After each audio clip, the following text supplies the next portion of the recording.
Hello everybody, welcome back to Typical City. Merry Christmas to everybody. Hope you had a wonderful day yesterday and I hope it continues into today, where Manchester City, I believe, are going to pick up all 3 points. I think we're going to win this. I don't know where that's coming from. I don't know where the confidence, I don't know. How dare I? How dare I believe my football side are going to win a football match? How dare I?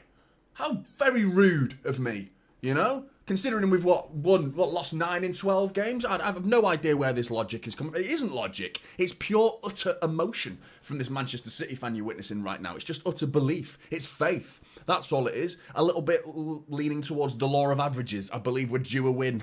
Do you know what I mean? I feel like we're due one. Is that stupid? Probably. With the way we've been playing lately and some of the performances from certain individuals, I can see why certain City fans are going to be like, hey, is that Luke Littler? Oh no. I was thinking, fucking Luke Littler's everywhere nowadays. He's in the darts and he's bloody training Everton players as well. It's not him. Anyway, moving on. Yeah, City should win this. I feel like we should win this. It's an Everton side that's rejuvenated. It's going to be a grim game. I don't think it's going to be comfortable in the slightest. Very strong defensively. Yeah, it's what you expect from an Everton side, a Sean Dyche side, very strong in the back line, conceding very few goals, not scoring too many, but I'd argue they've been a little bit unfortunate in terms of the goals that they could have scored this season. They were unlucky not to get the 3 points against Chelsea. I thought they did really well against Chelsea. But good to see everybody. Hope everyone's doing well. Make sure you're hitting that like button and subscribe if you are new. How is everyone doing? Good to see you. Yeah, smash those likes up, people. SVG says, yeah, he knows the result of this one, but I'm assuming you're feeling a bit negative there. Alex says all he wants for Christmas is 3 pointinios. Absolutely, mate. I would love a little bit of a 3-point session for City. Yarrow says, I hope this isn't a stinker. True Blue is in here earlier as well. Haaland is scoring today. Narendra is crying about the fact that it could be 10-3 to Everton. Yeah. I mean, why the fuck not? Good to see you, One Man's Edits as well. Church was in here earlier as well. Merry Christmas to all Blues. Everyone else can fuck off, mate. Have some of that, Church says. Have some of that, Church says. Fuck off. He's had enough, Church. He's had enough. He's had enough. He's drawing the line on Boxing Day. That is it. He's done with it. Got a cup of tea. Got a trusty cup of tea with me today. Hope everyone's good. Lucian says it's going to be 1-1. And then he's going to cry himself towards January. Good to see you as well, Ryan. Merlag as well, good to see you. Big M, I had a great Christmas, mate. Really good to see the family yesterday and just chilled yesterday. Christmas presents and the usual that I imagine most people probably did for their Christmas Day celebrations. It was good, mate. Hope you had a good one too. No way is this going to be a 0-0. Cool, it'll be 3 in a row for Everton if it is. Let me just turn the brightness down on this because it's getting a bit distracting, isn't it, when it starts like illuminating my face like all green. Looking like bloody Shrek. I mean, I'm dressed like this, so I mean, I'm dressed like Shrek anyway, aren't I? But Ryan GS as well. A Kanji goal he's expecting today. It's good to see everybody. Hope you're all doing good. Hope you're all enjoying yourselves. Let's have a look at the team news. Because I'm really pleased with the selection. Not only because I got, what did I get right? Out of the 22 possible players to pick from, both sides, I got 20 out of 22. Which I'm reasonably pleased with in terms of selection. I got 100% of Everton's squad. I think that was a predictable starting 11 for Everton. So we'll start with City instead. Ortega in between the sticks. Excuse me. Rico Lewis at right back. Akanji and Ake, which is great news. I think those two could form a very strong partnership. I believe both players are very reliable, dependable centre-backs that you don't get many. They never drop below a 7 out of 10, those two for me. I always, very, very rarely, this season probably the odd 2 game here and there where they probably have dropped below 7 out of 10, but over the course of recent history, I think Akanji and Ake are just so dependable. To see them together, not in terms of injuries they're not, but in terms of the player when they're on the pitch and they're fit, and that is the main question. Considering Ake was surprisingly on the bench against Aston Villa, he was supposed to be injured, but he was sat there on the bench, not sure why. As a result of that, I thought, well, he's clearly still injured because he didn't come onto the pitch at all. So I thought, yeah, he's probably going to start on the bench, and it was going to be Simpson Pusey today playing at centre-back. But He's in alongside Akanji, who, same questions for him. Is he fit? Because he was supposed to be injured in the middle of December, that was supposed to be returning towards the back end of December, and we're there now. And don't forget, he played against Villa as well. And also, I was expecting to see him maybe in early January. But here he is, playing. So you're wondering if some of these players that are playing are carrying injuries. And Gvardiol at left-back, which I'm pleased with that back line. I mean, there's no other alternatives for Rico Lewis, considering the circumstances of Kyle Walker. And before I go on to the rest of the starting 11, a little point I wanted to discuss, like why is Kyle Walker unwell? Is anyone buying that? Is anyone buying that? Listen, people get ill and people just, you can't help it. You can't help it. But there is a part of me that's concerned, There is a large part of me that's concerned that's bullshit. Mainly because of the podcast that he did, where he was his own podcast, No One Can Beat Kyle Walker or something it's called. I mean, everyone's got a podcast now. I mean, if you haven't got a podcast, what rock have you been living under? Everyone in the world seems to have a podcast nowadays. But yeah, Kyle Walker said in that podcast, the last couple of years it's been really good because we've not had to play on Boxing Day, or it's been late, so we've been able to celebrate Christmas Day together with my family. And I understand, everyone who doesn't want to celebrate Christmas with their family. Mate, you paid like 300 grand a week. Do you know what I mean? It's a small little stage in your life that you've got to sacrifice little things to earn that amount of money. No one's crying for you, mate. No one gives a shit like, oh, woe is me, I'm a football player who can't be with my family on Christmas Day. Yeah, fucking hell, mate. But you made sure you've got a fucking nice, sweet house for them to live in. You've got a monstrous amount of presents under the Christmas tree, no doubt, with all that money you're earning. Shut fucking moaning, mate. Some people, cherish that moment just to be with the family, let alone all the money that you're fucking earning, mate. It's an absolute... For him to complain about that, I was like, mate, who cares, man? You're not even speaking to the 1% when you're saying these things, Kyle. Do you know what I mean? You're an anomaly. Football players at the Premier League level are anomalies. They are not normal in terms of wealth and in terms of their position in society. They are not normal. You know what I mean? He's bitching because he can't fucking... And he did get to spend Christmas morning with his family, by the way, because training was pushed back to the afternoon. But Kyle Walker didn't turn up. He was ill, apparently. Same for Jack Grealish as well. He's picked up an injury again. You got to start questioning the... I mean, fine. Playing badly is one thing. Having a bad run of form is in that same bracket.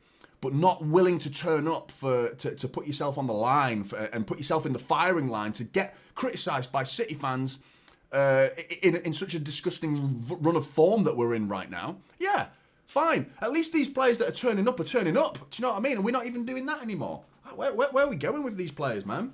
Where are we going?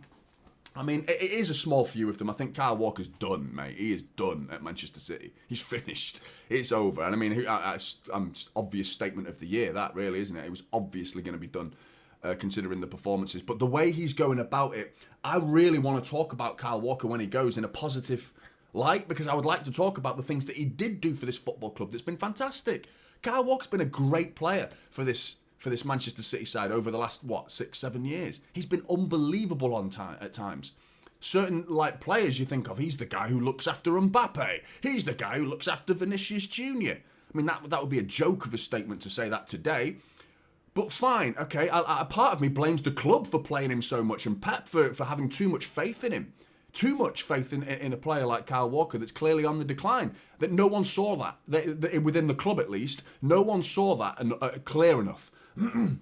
Now it's obvious, the decline is there for all to see, and the club and Cheeky, Pep, Varane, all the transfer policy, the scouting networks, they obviously did not predict that Kyle Walker would decline to such lows, as much as the same as other players, by the way. There are other players that are in that list, but the way he's now conducting himself is getting concerning, because I mean, he was the first off when all the players went over to the City fans after the Villa game. They all went over. Kyle went over. He was the first one to go back to the dressing room, though. Do you know what I mean? He hasn't spoken to the media for a long time now, and you're the captain. You know, other City players are coming out and having a microphone shoved under their nose and answering questions. It's just concerning. It really is concerning. But, I mean, he's not on the pitch. He's not on the bench. So if we lose today, there is absolutely no blaming Kyle Walker, which is a good thing, I think. I think we can start looking at it rationally now and start saying there's more than one problem at this football club. I believe we'll fix it when is a whole other subject, really, and how is an even more interesting subject. I think players is the key. Having available players. I was listening to the pre-match press conference with Pep, as in just now on Amazon, which is where I'm watching it, if you're wondering. And he said, like, yes, we're going to be active in January. He was quite open about it. He said, we're going to be looking to sign players. It doesn't guarantee we're going to sign the players because you can't force the hand of the person or the club that you're trying to negotiate with. If they say no, they say no. There's nothing you can do about that. You can't blame Cheeky. If Cheeky's tried to sign players, he's doing his part of the deal. He's doing his job, you know? But if the other club just keeps saying, nope, nope, nope, nope, you're not buying him. I'm not selling him. Sorry, he's not going anywhere. Then you can't really blame Cheeky for that. Unless you want him to be ridiculous and be like, right, we'll pay 100 million over the odds, put ourselves into financial ruin, and demolish all the PSR rules, all of that stuff. If that's what you want, then yeah, I mean, you've got to question what you prioritise here. Do you want to just be this fucking magical wand throwing any player in the world into the starting 11 of Manchester City, completely neglecting the welfare of the football club? Because we'll go out of business, people. Do you understand? Or we'll at least have points taken off us and send us even further down this table, beyond 7th, where we are right now, on merit as well. But yeah, Khalid, good to see you, mate. I haven't seen you in a while. How you doing, mate? Good to see you. Hello, Jonny. Hello, everyone. I am optimistic today. I am too, mate. And thank you very much for the incredibly kind donation. That's really good of you, mate. Really appreciate that. Hope you're good, mate. Hope you're enjoying yourselves. And I agree, mate. I feel optimistic. The starting 11 as well, and I'm going to carry on with that in a second. Let me just speak to D for a second, because D, you're a legend, mate. Typical City legend. Merry Christmas, Jonny. Hope you had a good one. 1 year and counting. Always enjoy the content and look forward to the watchalongs. Come on, City. Come on, D. Thank you very much, D. Appreciate that. I needed that this morning, mate. I needed to hear something like that. I honestly, do you know what I mean? Us content creators, we have emotions and things like that. We read the comments. People who say they don't, they do.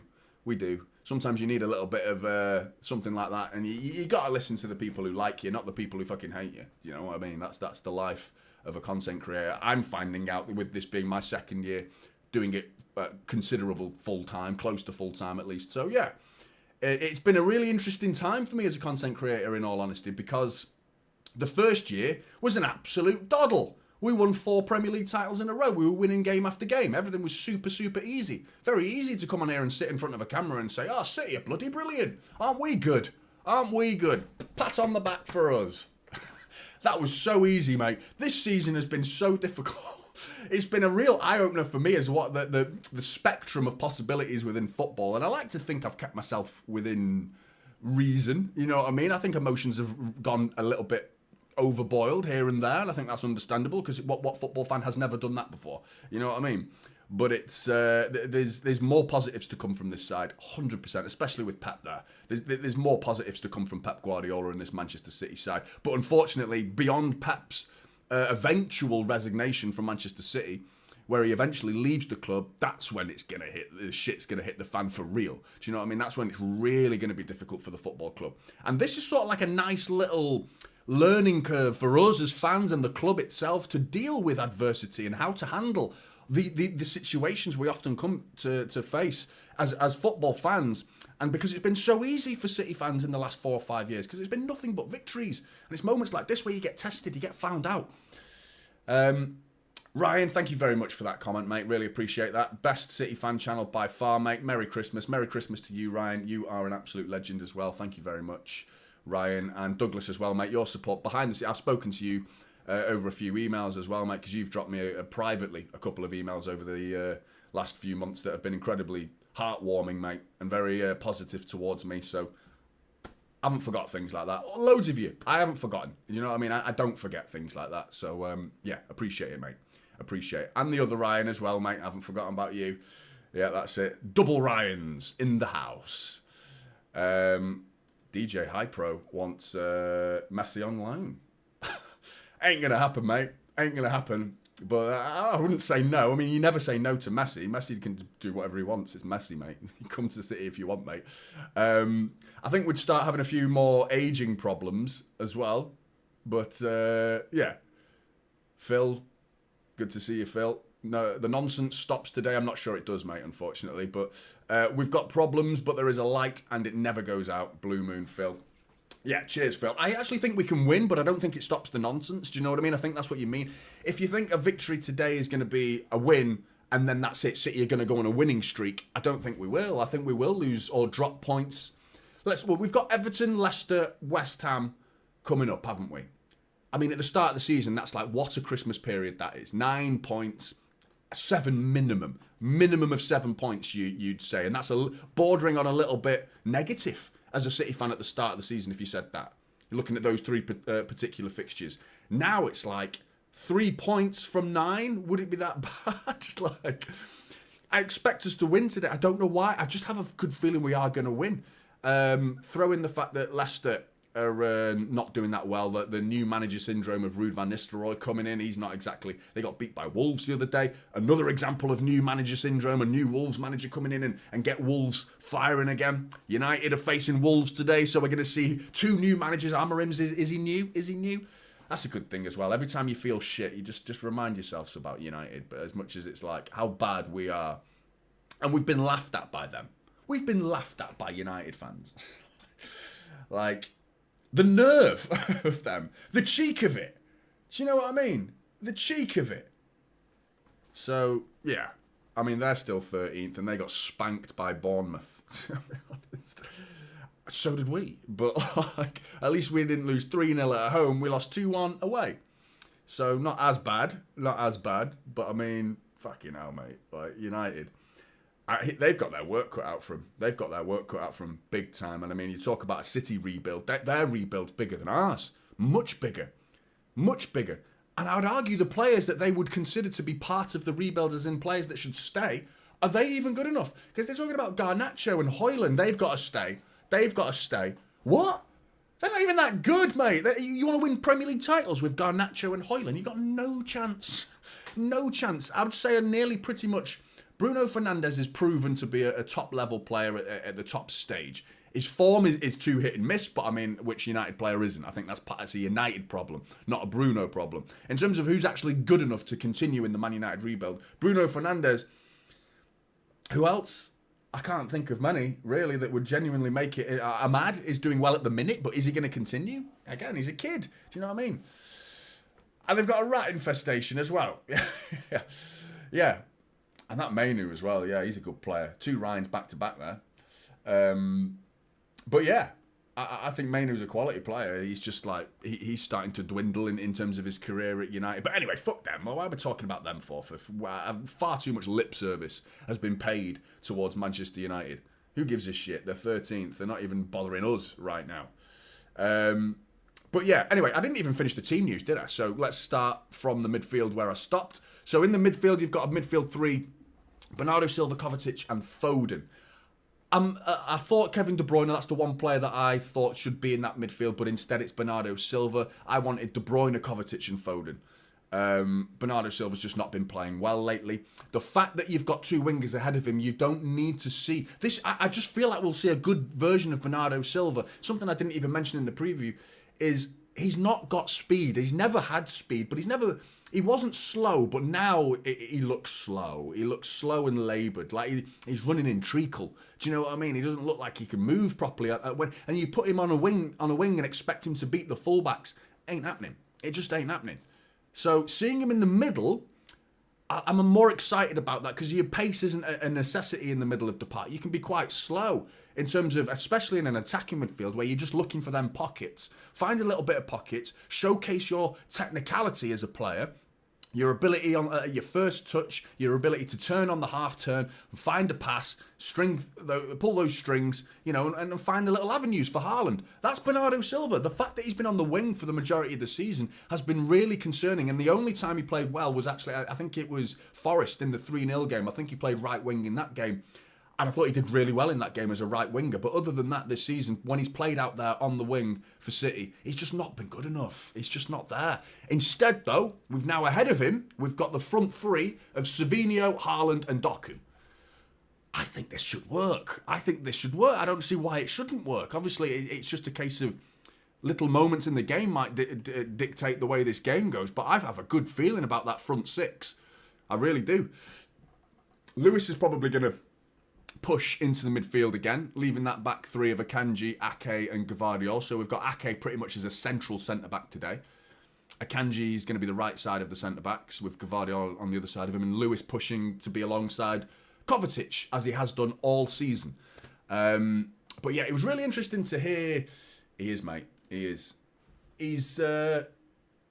Pep, speaking of Pep, he spoke in the pre-match about players, and he said what I was saying before, how he's going to be active and actually trying to get into the January transfer market and sign some players. That's great news, first of all. But he also said something that was really interesting. He said it kind of jokingly, but I bet you there's some truth to it. He said even the players have said to me, "Are we going to sign more players?" So that if the players are asking for more players, then that's a real indication that it's good that they're quite happy, because you think of players selfishly, don't you? I do, at least, and you should have a little bit of selfishness about you as a player, because obviously you're an individual at the same time. Like, you want to do well for the team, of course, but you consider your position, and I want to play every week. The fact that the players are saying, like, we need to have more players coming in, probably because they're absolutely knackered. They're just tired. They're worn out. It's not because they don't want to play. It's just most of them are playing at 60, 70% fitness. So they need players to come in. And the fact that they're asking for it, I think, is good. Everyone, by the way, the stream died again in the last one. I've been figuring out my PC. My wiring in this office is bad behind the walls, basically. It's dodgy wiring behind the walls, so I need to sort something out with the PC or something. I need to have a look at it. If my stream goes, don't go anywhere. I've got my laptop on standby. It'll take me 30 seconds to a minute to get the stream back up and running, but it's much better on the PC when it works. But if it conks out again, I can only apologise and stick with me, and I'll be back as quick as possible. But yeah, teams are out. Come on, City. Hey! Ashvat, good to see you, mate. Oh, don't forget to hit that like button if you've just tuned in. And consider subscribing. Bottom right-hand corner, I think it is. And in the description as well. Memberships are there for anyone who's interested in becoming a member. Whose birthday is it? Whose birthday is it? I want to say happy birthday to whoever's birthday it is. I couldn't see. I can just see happy birthday being wished to people. Oh, is it Colin? Colin, happy birthday, Colin, mate. Enjoy your day. Boxing Day birthday, hey? What do you do, mate? Double whammy presents. Double whammy. So you get your Christmas Day presents, and then you get your birthday presents the day after. What? Unbelievable. Unbelievable. It's good. That's kind of perfect if it's today, because it's like you don't have to share your birthday on Christmas Day with everyone else who's just happy and celebrating anyway.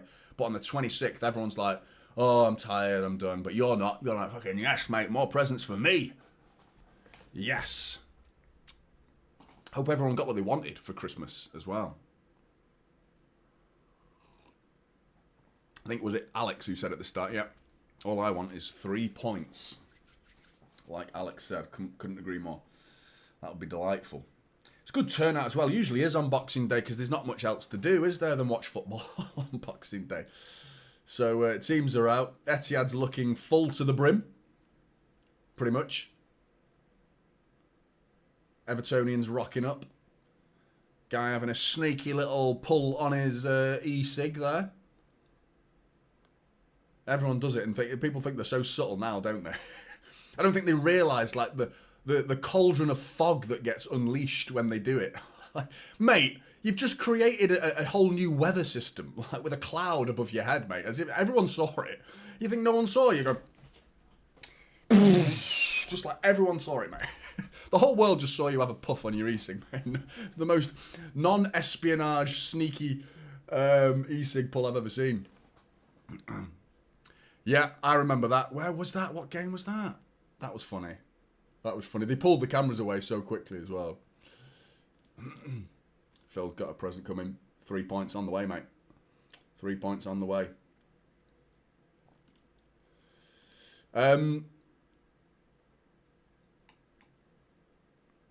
Fair enough, mate. Yeah, I'm sure there's not lots of people that don't celebrate Christmas, do they, for religious reasons, but it's good for football, Christmas time, in terms of, in England it is anyway. They tend to take a break, don't they, in Spain and Germany. it's not really. Is it about now or towards January? Isn't it when they start taking a little? It's not a massive break, but it's a week or a bit over a week, isn't it? And they were talking to Pep about it, and there's obviously from the fan perspective, there's so much to enjoy over Christmas. I mean, we've got Leicester on Sunday. It's Thursday today, and in 3 days, it's we've got another Premier League game against Leicester. So that's brilliant, unbelievable. I wouldn't say no, mate. If you're offering, I'll take your $5 million if you're offering, mate. No worries. But yeah, we need that break this season. Normally, I'm against the whole argument of, more like we need rest and stuff like that, because I feel like nowadays the squad depth should be used, but the circumstances City are in right now, it's a combination of unfortunate circumstances like injuries, but it's also bad choices in the transfer market in terms of player selection, players that they thought they could rely on. Not in terms of quality, just a little bit of that as well, quite a lot of that actually in terms of quality, but mainly just the dependency we have on them from a fitness perspective. And I found it astounding that City didn't look at Kevin De Bruyne and think, we definitely need cover for a position like that, because Kevin De Bruyne, he picks up an injury every season. Every season. Last season he was out for 2 or 3 months, he didn't come back till... When did he come back? Was it like February? Or was it January? It was a long time he was out for, and we've got John Stones, he's in the same boat. Ake's always injured. Those 3 in particular are, for me, the most injury-prone players at Manchester City. But anyway, game's about to get underway. Here we go. Come on, City. Yeah, make sure you're hitting that like button if you've just tuned in. Pep's feet are bouncing around off the floor. So is Juan Lilo's. They're in fact, I think they're just listening to the same song, actually. They were just tapping their feet to the beat. I think it's nerves more than anything. But what are Everton doing here? There's 5 players over on the right wing waiting for the kickoff. It's going to get launched. Right, game on. Here we go. Back to Pickford. Goes long. Surprising from Pickford. Ball won by Kovacic. Well done. One for Jeremy Doku to chase, though. Nice and early. Branthwaite. Back to Pickford. Clock is working. Jeff's in the house. I know you're big on your Christmas, mate. Hope everyone had a lovely holiday yesterday and happy Boxing Day. I'm going 3-0 to City today. Need some production from Doku and Savio today, mate. Yeah, I'm excited for the lineup. I'm really excited to see what they can do. But at the same time, that excitement, this season, whenever I've seen a starting 11...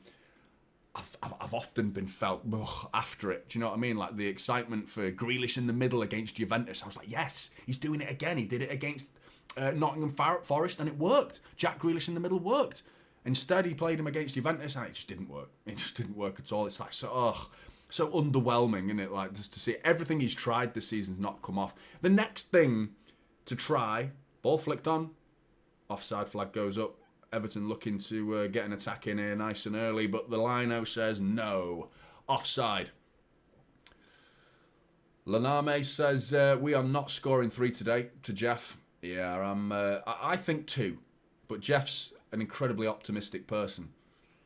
So big up to Jeff. I envy optimistic people.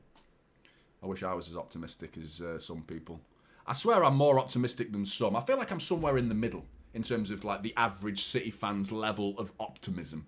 I feel like I can be a really like negative Nelly. What a bad word that is. A negative Nelly. But I can really be a really positive Peter as well. Do you know what I mean? Doku's giving it away. Who the fuck's Nelly and Peter? I don't know. But that's what we're talking about. But yeah. I think this season, I think it's understandable to see a lot of negativity from City fans. But here's Kovacic showing some positivity, driving right through the middle. Ball out to Savinho on the edge of the area. He's got a host of Everton players to beat. Tries to whip it in. Cross is cleared. It was deflected originally and then cleared. But yeah, I need to see a little bit more from Savinho than that, to be honest, because it looked a real promising opportunity. But City have got another. Josko's had the ball taken off him, but he's coming forward. Corner ball to City. Seamus Coleman claims it wasn't. Josko says, shut your face. It's a corner. Yeah, it's corner ball, Seamus. You lying Scouse bastard. Oh, corner ball. Come on, City.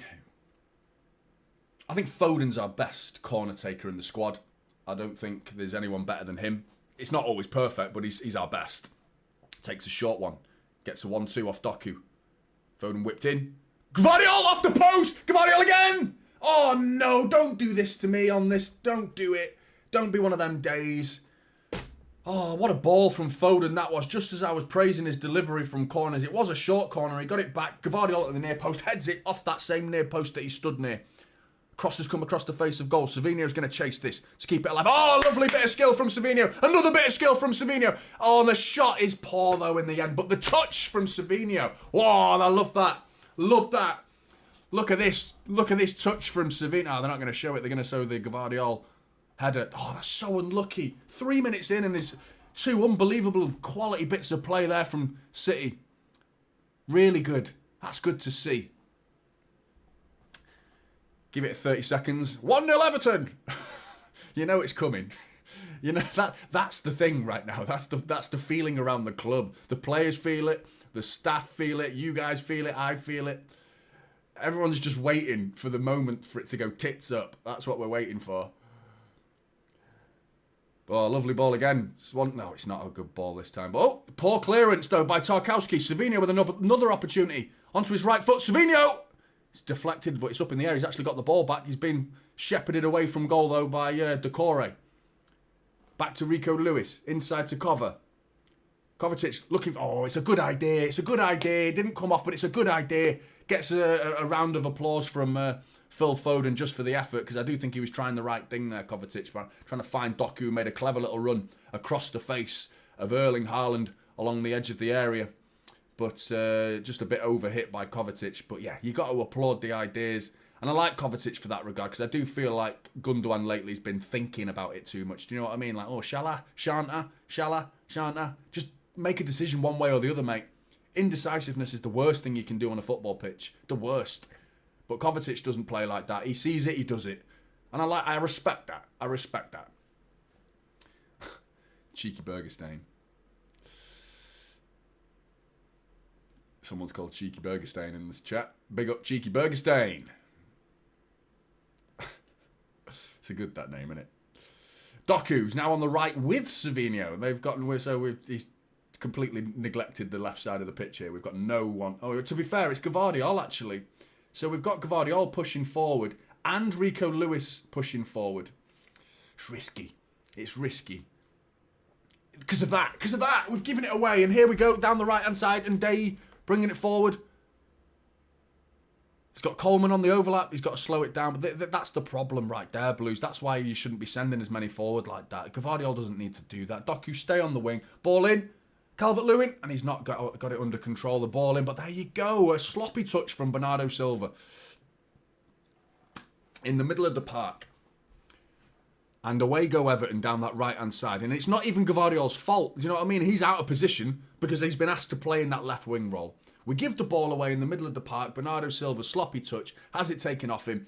And they just start sprinting down that right wing.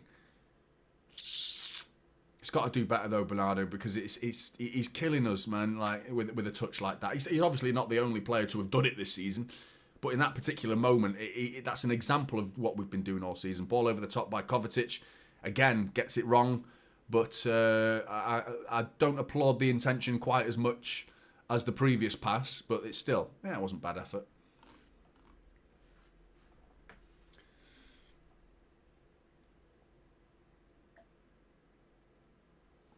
Cheeky Bergstein. I got clothes mostly, which actually no, I got money for clothes and I need to buy my clothes basically and a couple other things that actually were clothes, socks, things like that. Do you know what I mean? And I'm of the age now where, you know, if there's anyone under 30 watching, like the socks is like, thank you, cheers. You know what I mean? Like, oh, socks. Oh, thank you.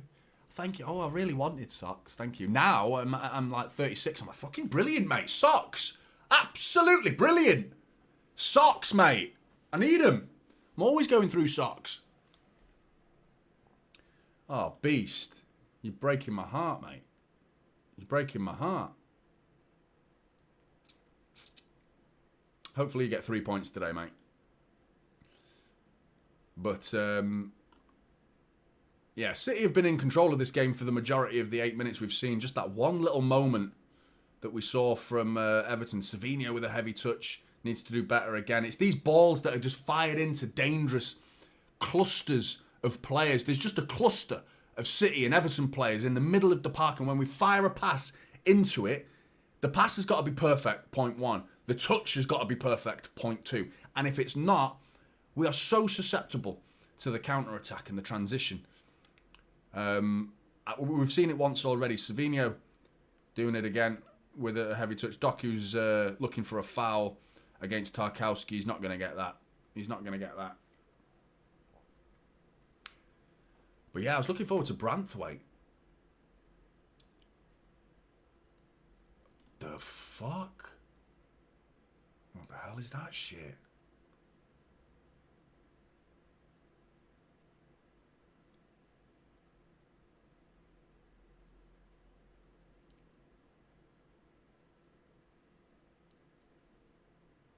John. I'm a little bit disturbed at you, John. You know someone who does that. If you know that person, you know them. You associate with people who have their dead mother's skull. It's like, I have a bit of a problem with you as well, mate. You know the person. Like, if I knew someone who had that in their lives, I would genuinely try to dissociate myself with that person. To be honest. Jesus. Merry Christmas, John.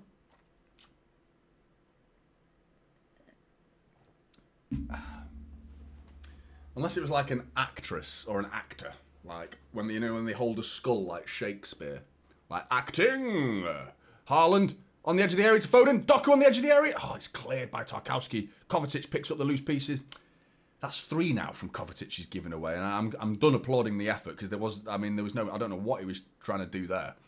The first one you could see what he was trying. The second one to Savinho was a long ball over the top, forcing it a little bit there. Didn't need to go that early with the pass. That one was he passed it straight to an Everton player. So 3 out of 3 bad passes from Kovacic, but yeah, need to sharpen up a little bit.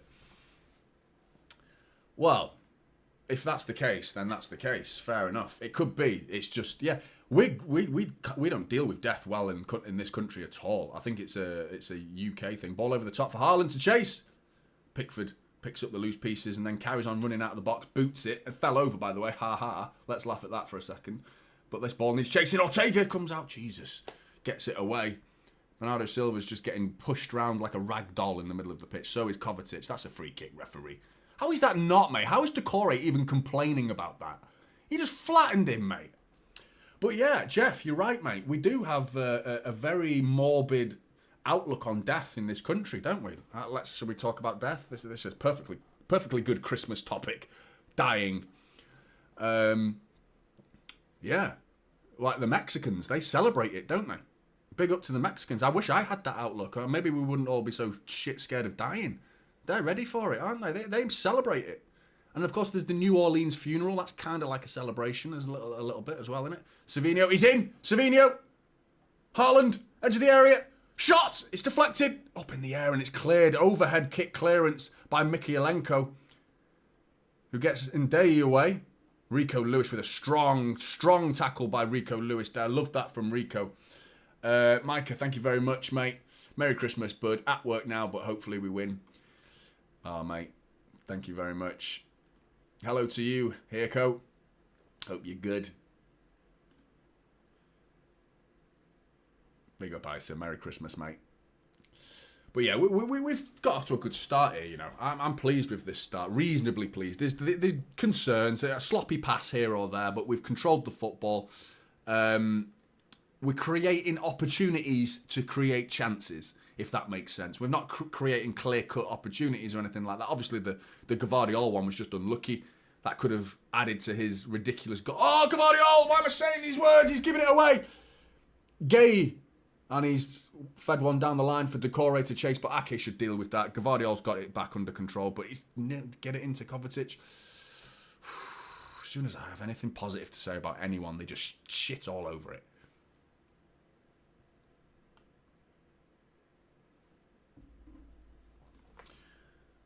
Memento Mori, the stats on death are wild. 1 out of 1 dies.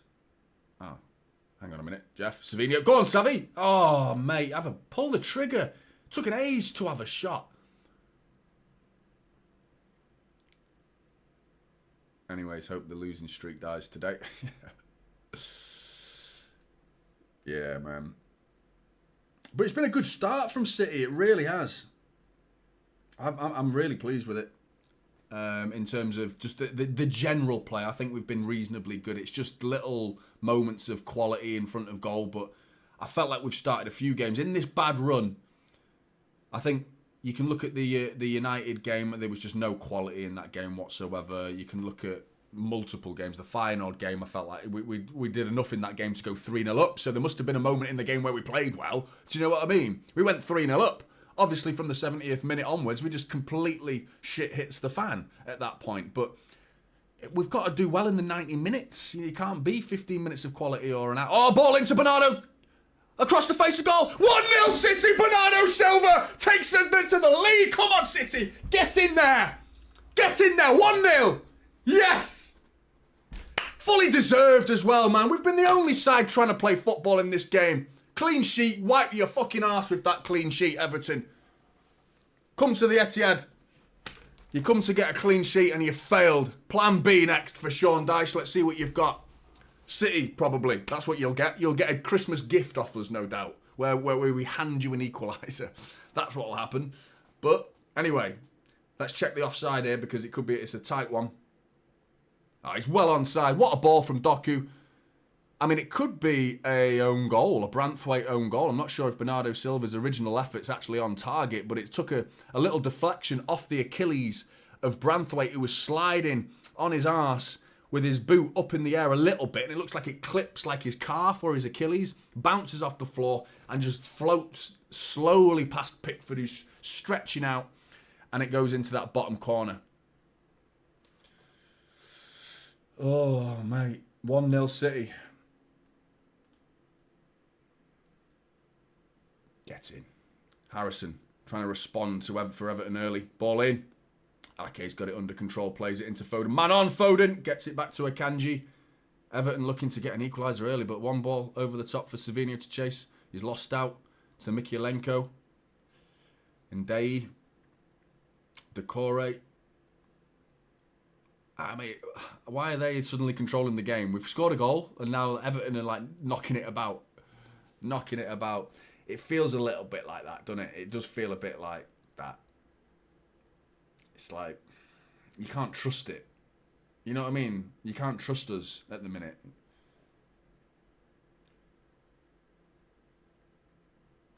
That's exactly right, Beyond the Cosmos. I think a fourth does it. A fourth bags the 3 points.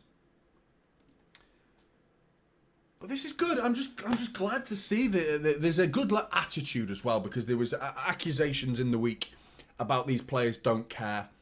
I'm telling you right now, the way Bernardo Silva celebrated that goal, mate, that was he fucking let loose then, mate. He went wild with that celebration. That's really good to see. He's been poor lately, Bernardo Silva. He's been really poor. But one thing I have never, ever questioned about Bernardo Silva is effort. He never doesn't try. I don't think I've ever seen Bernardo Silva not care. You know, he's an incredibly sore loser, man. He's incredibly competitive. Even in these, like, stupid little games they do, you know, for, like, social media things, like the club organise, or maybe Sky Sports organise, a little questionnaire type thing, like him versus Ruben Diaz was one of the most recent ones. And he was fuming in that. He was absolutely livid that he was losing in a stupid little quiz. You know, so he cares about a lot of things, and he's highly competitive. Ortega then with a round the corner ball, very dangerous from Ortega, but he pulls it off straight into the feet of Kovacic. Doku's picking up a lot of central space here, Doku, which is good to see. Pep Guardiola trusts Jeremy with a central role, because he's inverting, he's getting out of the way of Josko Gvardiol. I don't actually agree with that tactic, to be honest, not in these circumstances, but I mean, Pep sticks with it. He keeps sending this amount of players forward. Foden found a lovely little pocket. Found well by Kovacic. But missed an opportunity to find Haaland. Again, Haaland's been pretty anonymous in this game, actually. There's a couple of touches to speak of. Other than that, it's nothing really. from Haaland to actually speak of. Yeah, make sure you're hitting that like button, Blues, if you've just tuned in. Helps support the channel and all that.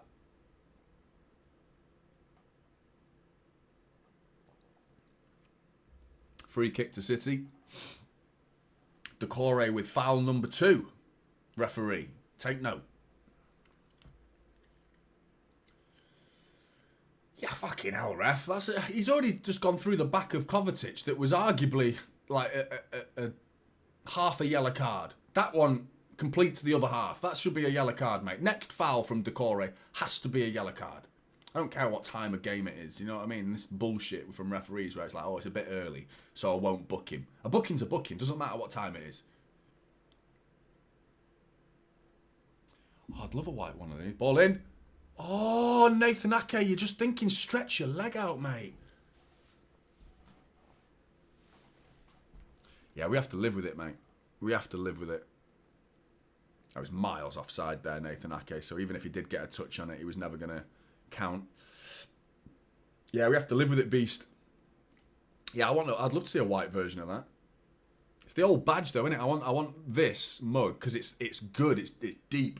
Do you know what I mean? Like, mugs are normally like that nowadays, aren't they? And you get, like, I always want to let an extra bit. It's a big, fat, juicy mug, this. I love it. But I want one with the new badge on it.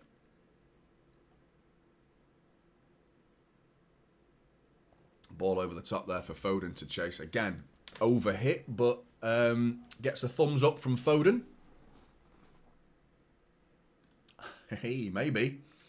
Maybe he'll get many more. I think we'll be going for him soon. I really do. I think City are looking at Jared Branthwaite, Mark Gay. I'm convinced those two should be looked at least. You can never be convinced that City are going to sign players, but I do believe that we're at least looking at them. Hey, Matthew, how you doing, mate? The new logo, massively. Because these are just, you know, the 3 stars. They're just decorative. They don't mean anything. It's the most hollow. Superbia in proelia means pride in battle. I like that. I do like that because I do feel like City tend to have pride in battle. Well, not so much lately, but yeah, I think like we've always had pride in the way we conduct ourselves as a club. Even though rival fans will say other things. I mean, would you expect anything different? But the new logo, because obviously this is the old logo as well, isn't it? But the new logo is the logo that we've got on the kit right now. For anyone who saw someone what's the new logo, the new logo is the current logo. Ball over the top, flicked on by Calvert-Lewin. Decore's picked it up, gets it out to Ndeye. Couple of heavy touches from him, but still had enough time to get it to Mangala. Mangala over the bar, whipped it, looking for that top corner. A pocket of space that was uncomfortably large if you're a Manchester City fan, because he just ghosted in to a little pocket of space, coming deep from defensive midfield, getting into that attacking midfield role, free as a bird, no one near him, right in the middle of the pitch, gets time to get his head up, couple of touches, or at least one touch, second touch looked to be a shot whipped towards that top corner, and he gets it all wrong, thankfully for City fans, but yeah, we got to shore up this midfield. It's I think Kovacic looked like he dropped too deep there, got in line with the centre-backs, mate. You're meant to be a little bit higher up the pitch. But yeah. What's everyone think about this? The new... Well, it's not new, is it? But the conversation around City's academy players, good ball from Kovacic into Foden. This is great football. Bernardo Silva keeps it going as well. Lovely from City, that. Really good. Out to... Gvardiol, a heavy touch from Gvardiol, but you could probably say that's intentional because he's kept the ball inside to Phil Foden. Ball to Haaland, little dink from Haaland. He's beat the goalkeeper. Oh, and he's gone too close to the byline. Tried to cross it because that's all he could do. What a move. What a move from City that was. That's the City I remember. That's the City I remember. Love that football from City. First touch passes, one touch football, all through the middle of the pitch. Playing out from the back. It was one touch, 2 touch max. Good football. Gets it out to Gvardiol. Gvardiol with a little bit of a heavy touch, but he kept that ball. And gets it into Foden. Foden then feeds that avenue into Haaland. Haaland rounds Jordan Pickford, but he's been forced to the byline. Tries to cross the ball as a result. Branthwaite kicks it out for a corner, and here's the resulting corner over the bar again. Who was that? Nathan Ake this time. City are doing well, mate. We're doing well. We're doing well. We're absolutely brilliant at the minute, and that's exactly right. That's what's exactly going to happen. You're absolutely right. Fuck's sake, man. Like, we're playing good football, man. It's good. Bit of a shock to the system, to be honest, how well we're playing. But I tell you what, 1-1 will not be a shock at all. It won't be. It will not be a shock. Bernardo Silva doing a bit of that to the home fans, asking for a bit more. I don't think that's... I mean, big up. Oh. Foden, bad pass, out for a throw. An awful pass, to be honest.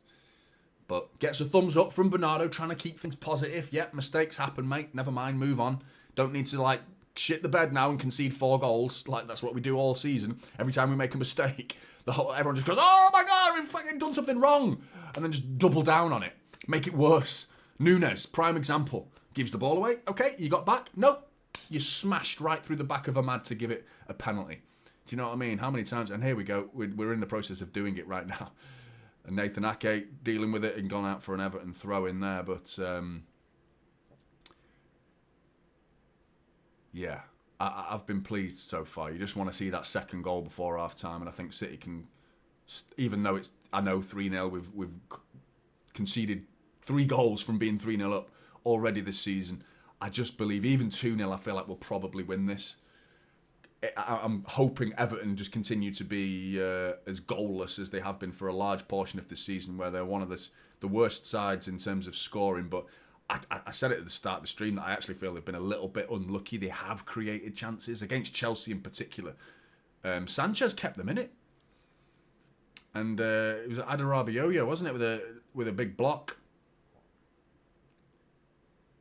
That's what I was going to say.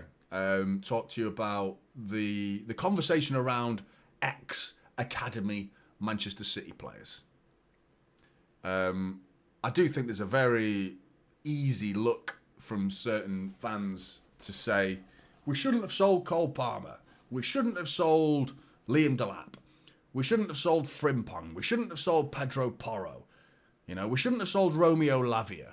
You know, all these players that are listed. And yeah, the only one in that list that I actually think is the right thing to say is Cole Palmer. Hang on a minute. Lovely ball over the top. Haaland could chase this one. Haaland's in! Haaland's in! Pickford just about gets there and takes it off the toes of Erling Haaland. That was a difficult ball to bring under control, though, because he's got Branthwaite breathing down his neck. The ball whips almost over and around Branthwaite. Haaland with a touch. Branthwaite has to let him go, because if he touches him, he's going down, red card. But the touch came out. Pickford was alive and active, comes flying out of his goal and takes it off the toes of Haaland. But again, it was good. It was good. Here come Everton, though. I'll finish my thought in a minute with regards to the City Academy players, but just let's see how this move pans out for Everton, because they're knocking it around in midfield. Gets it out to Mikhaelenko. Yeah, make sure you're hitting that like button, blues and non-blues, if you're watching. Help the channel and all that. Gay, Mangala.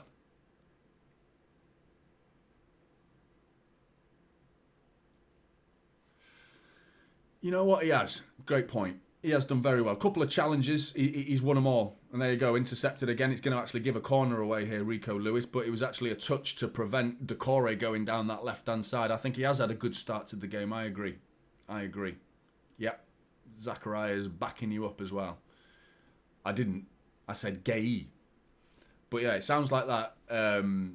What's that meme? What's that actor called? The guy, you know, the Chinese fella. He might not be Chinese, so apologies if I've got that wrong. Off The Hangover. Guy goes, gay! That guy. Anyway. It sounded like that, doesn't it? But that's his name, mate. Idrissa Gueye.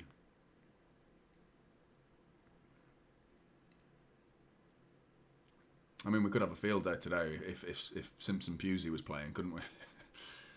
We could have a gay pussy on the pitch. Jesus. Where are we going? Ball in. It's cleared.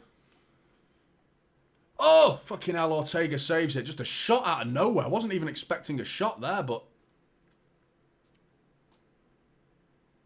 Straight down the middle as well. Ortega just collects it and catches it. Makes it look casual. Well done, Stefan Ortega. Kovacic into Josko.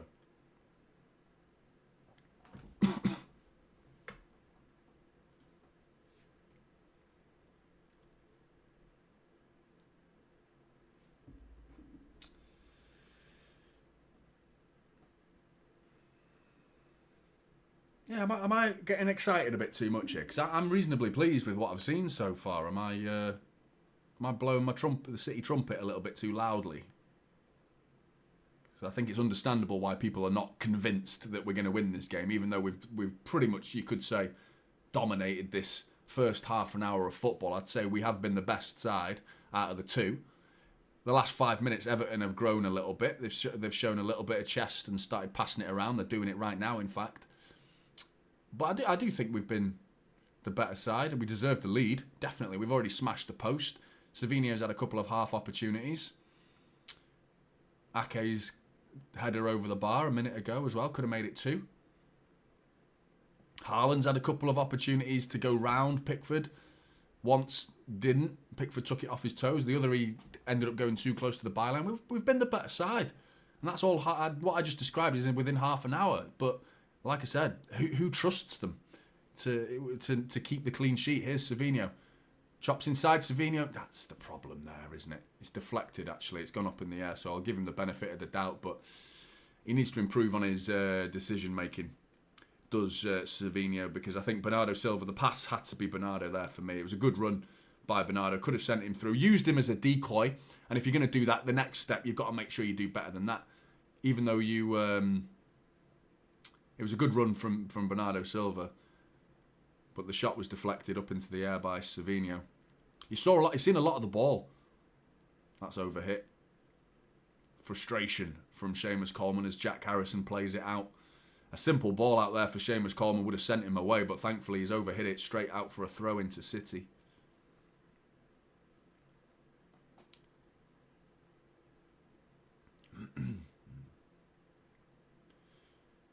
There's Oscar Bob and Ruben Diaz on the bench, but not dressed in City clobber, just in casual gear, because they ain't on the bench as listed players. They just sat with the squad, which is good to see.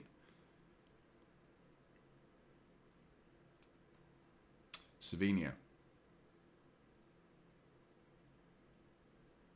But yeah, what I was going to say, the whole thing about the ex-academy players, should have sold this player, should have sold that player. You have to think about the circumstances at the time. Do you know what I mean? So, if you don't want to sell Romeo Lavia, let's say, or you don't want to, we shouldn't have sold Liam Delap. So what you wanted Liam Delap to do was to sit on the bench for 2 years at Manchester City, basically. And he wouldn't have been on the bench because Alvarez was there. So the circumstances at the time didn't allow for that player to get anywhere near the starting 11 of Manchester City. Because we're struggling with injuries right now and we're lacking form, yeah, it's very easy to point your finger at ex-City academy players that are doing well at their respective football clubs. Yeah, I agree that they are doing well, but you got to think of the circumstances of when they left Manchester City and why they left Manchester City. Because Romeo Lavia, yeah, we shouldn't have sold Romeo Lavia, but like, okay, so what did you want him to do? Did you want to drop Rodri at the time and play Lavia when he was sold? Instead of selling him, you wanted to keep him just as a player to never get minutes. Do you know what I mean? Then he wouldn't have become the player he's becoming right now. He wouldn't, if he didn't get those minutes, he wouldn't be the player he is now. Same for Liam Delap. Same for Cole Palmer. Because no logical thinking person is going to hold their hands up and state and be honest with themselves that they saw Cole Palmer becoming the player he's become. I think we could all see he's going to be a very good player, but not that level of player where he's arguably one of the best players in the league. You know? But I mean, I think Chelsea were due one. Do you know what I mean? They're getting one over on us because, I mean, they must be pulling their hair out, mate. Because they've got Mo Salah, former Chelsea player, and Kevin De Bruyne, former Chelsea player. So I wonder what their conversations are within their fan base with regards to, we should never have sold Kevin De Bruyne fucking too, right, mate? That one becomes a little bit more obvious. But again, I would argue at the time, should they have dropped Eden Hazard instead and played Kevin De Bruyne? No, because Hazard was winning trophies for them at that time. So it's very easy to point your finger at academy players that once were at Manchester City and say we should never have sold them. It's too easy. Got to be a goal, this. Bernardo Silva, first time effort, and he's put it wide. Oh, you got to bury that. Hands on the head moment for Pep Guardiola. Hands in the face moment for certain Manchester City fans. Ball from Ake was a bit under hit. Foden picks up the loose pieces, lays it on a plate for Bernardo Silva, and Foden just throws his hands in the air at the disappointment. The technique from Bernardo Silva there. You can see what he's trying to do, but he gets it horribly wrong. Tries first time effort with the outside of his left foot. That is a right foot shot moment. You either take a touch and get it onto your left foot, or you use your right. Going with the outside of your foot with the left foot in that position there requires absolute perfection. Incredibly difficult technique to get that right. And he doesn't get it right. He gets it wrong. Puts it a couple of yards past the post. But, I mean, he could have taken a touch. I don't think he realised how much space he had. Should be 2-0. Should be 3-0. Should be 3-0, really. The move was good, though. Foden, brilliant awareness to see Bernardo Silva in that pocket. It's good. But City, yeah, I'm still pleased. Although I'm frustrated at the fact that it's still only 1-0. I'm pleased, mate. I'm pleased. Fucking hell, man. Oh, fucking hell. Gotta stop talking, fucking saying words that are good. Stop saying nice things about this team because they just let you down. Giving it away nearly then and I thought they were going to break on us there, Everton. You're absolutely right, Isa, mate. But, yeah, we've already lost Walker. I don't think anyone's complaining about that. Jack Grealish also gone missing for Christmas. Does seem... I imagine out of all the City players, I bet those two probably love Christmas the most. I don't know why. I just get Christmas vibes off Jack Grealish and Kyle Walker. I bet they love it. And the fact that they had to play on Boxing Day, they're like, nah, don't quite fancy it. And if that's the case, then fuck off. See you later. Do you know what I mean? I don't want anyone who doesn't want to play. Why would anyone want a player that doesn't want to be there? Savinho, ball in, it's cleared. Haaland, is he going to keep it? No. Everton looking to get a counter-attack, but Savinho blocks the attempted out ball. Oh, Foden tries a little flick, tries to drag it, but Savinho again picks up the loose pieces, starts driving forward. Wants a free kick, not going to get it though. He did well, he's done well twice there, Savinho, to win the ball back. But once he gets it, he's got to do better when it's at his feet. I can't forget that bit of skill he showed, by the way, in what was it, about the 5th minute, maybe a bit later. Lovely bit of skill down this corner flag, well earlier into the game, but Savinho's heavily involved. He's due an assist. He's due a goal. I think we need to see something end product-wise from Savinho today. It's about time that he showed up and did something that affected the scoreline. Do you know what I mean? Long ball over the top here for Seamus Coleman to chase down by that right-hand side. Ball across the face of goal. Ake clears it. Up in the air, though. It's not completely cleared. Doku with a heavy touch. Seamus Coleman's got it back because of the heavy touch. Gets it inside to Doucouré.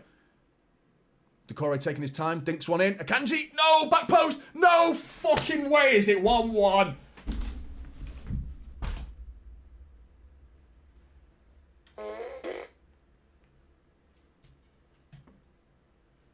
For fuck's sake.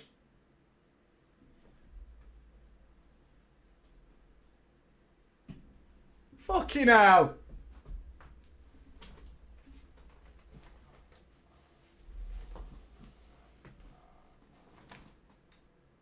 They're fucking dancing on the pitch. Fuck off. We fucking battered this shower of shit. Hey, what a finish, by the way. The goal is great. The goal is good, like, in terms of the finish. But the Akanji clearance, he's got to get behind that, clear it. Numerous opportunities. Doku with a heavy touch before. Should have been cleared then. Second opportunity. Akanji's got to clear it. Fails to get even anything on the ball. Just completely misses it. The ball ends up trickling towards the back post from a cross that wasn't even intended for Ndeye. Takes a first touch. Brings it under control. Second touch. Outside of the boot. Kind of similar to the technique from Bernardo Silva, except it was more of a volley than on the floor. But it's the same technique of the outside of the boot and he just smashes it into the top corner. Fucking bollocks.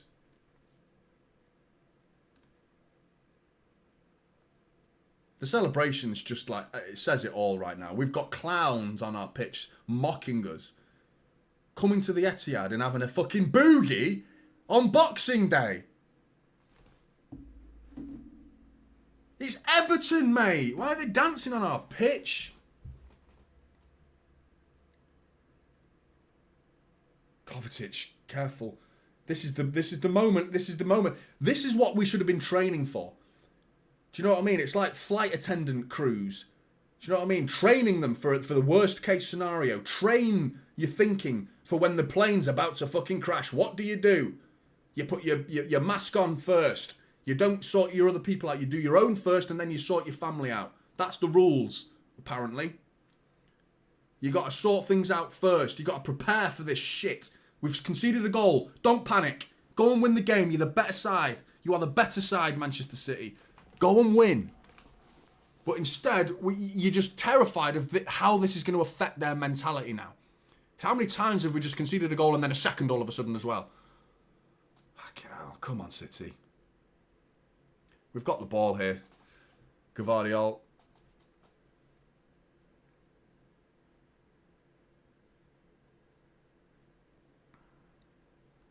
Mate, how is that on Pep? Explain yourself, man. You got to elaborate. You elaborate. You can't just say these things and not have anything to back it up. I just don't take you seriously. Rico.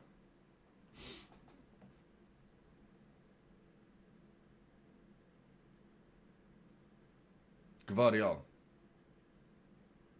Oh, it's a poor ball from Gvardiol. Telegraphed. Seamus Coleman bringing it forward. Ghosting past everybody. Gets it out to Jack Harrison. Ball to the back post. Decore. Fucking no way we're going to concede a second goal. This is a joke. This has become a joke, man.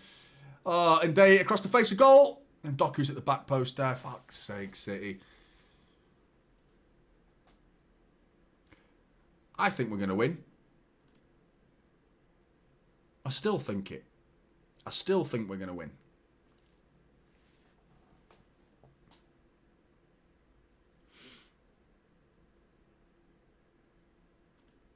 Looks serious. Says, not sure why long balls wasn't tried more earlier. We look much better attacking. Defence still needs improving, though. Yeah, I agree. They've been overhit, but it's stretched, Everton. You do it, as I'm saying it, a long ball to Savinho. We actually tried it against Villa, but they were more diagonal. They weren't very direct. But Savinho's had it taken off him. It's all too easy at times. We've seen a moment of brilliance from Savinho in this first half that got me excited. Other than that, it's been a very underwhelming amount of output, and then he's given a free kick away in the process. I admire his work rate, Savinho. I really do.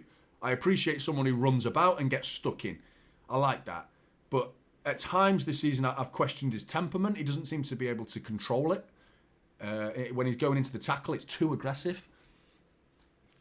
But ultimately, that's not what I want to be talking about when I'm talking about a winger. I want to be talking about what's his deliveries into the box like. Does he beat his fullback? Does he pop up with a goal and an assist here and there?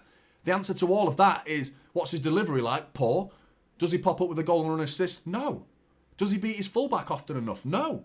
He doesn't. So what else do you want me to say about it? It's like, yeah, pray for the future of Savinho being a better future.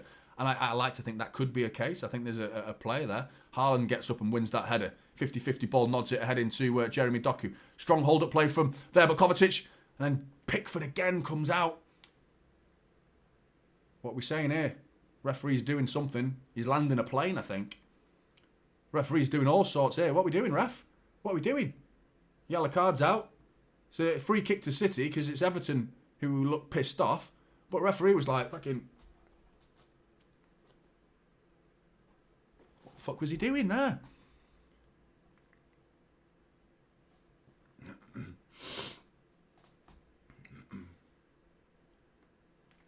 Unbelievable. Don't forget to hit that like button if you've just tuned in.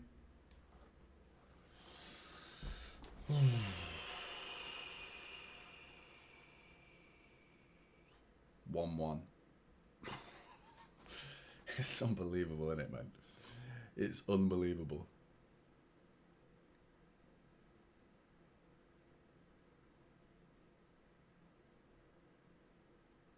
Free kick to City on the edge of the area.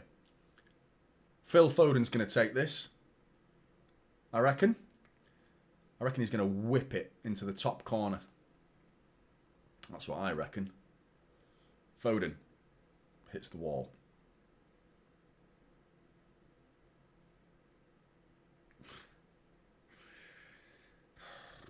keep saying it. It might happen. Do you know what I mean? Doku, long ball over the top. Was he onside is the main question. He just about kept it in, but Seamus Coleman takes it off him. Looked like he could have been offside just a bit, but Seamus Coleman, ball in. So that's terrible from Seamus Coleman, trying a stupid little pass there. And it was intercepted by Bernardo Silva, who first time, cleverly actually, to be honest, whips it in. Not Tom cleverly, just cleverly done. But, fuck Tom cleverly, by the way. Watford manager, isn't he? Anyway. Ball into Haaland was whipped in first time by Bernardo Silva, and it was cleared for another corner to Manchester City. Phil Foden to take this one. Both hands in the air, whatever that means. I'm sure the City players know. It's deep. Savinho. Oh, his effort is dry. It looked like it was going wide, but it took a deflection as well. But the ball in from Foden, who's normally very good. It was a poor one this time. So not sure what that means, sticking two hands in the air. It's going to be shit, this, everybody. That's what that means. It's going to be a shit one. And everyone goes, all right, okay, we'll get back then, shall we, and wait for the counter-attack. Oh, fuck off, mate. Get out, mate. Fuck off. You hope we lose. You hope we lose. You're not a fan, mate. You're not a real fan. You know what I mean? A real fan doesn't say that. That's the sort of language that's just like, you're not a real City fan, mate. I'm sorry. You hope we lose. Fuck me. Foden. Deflected. Another corner to City.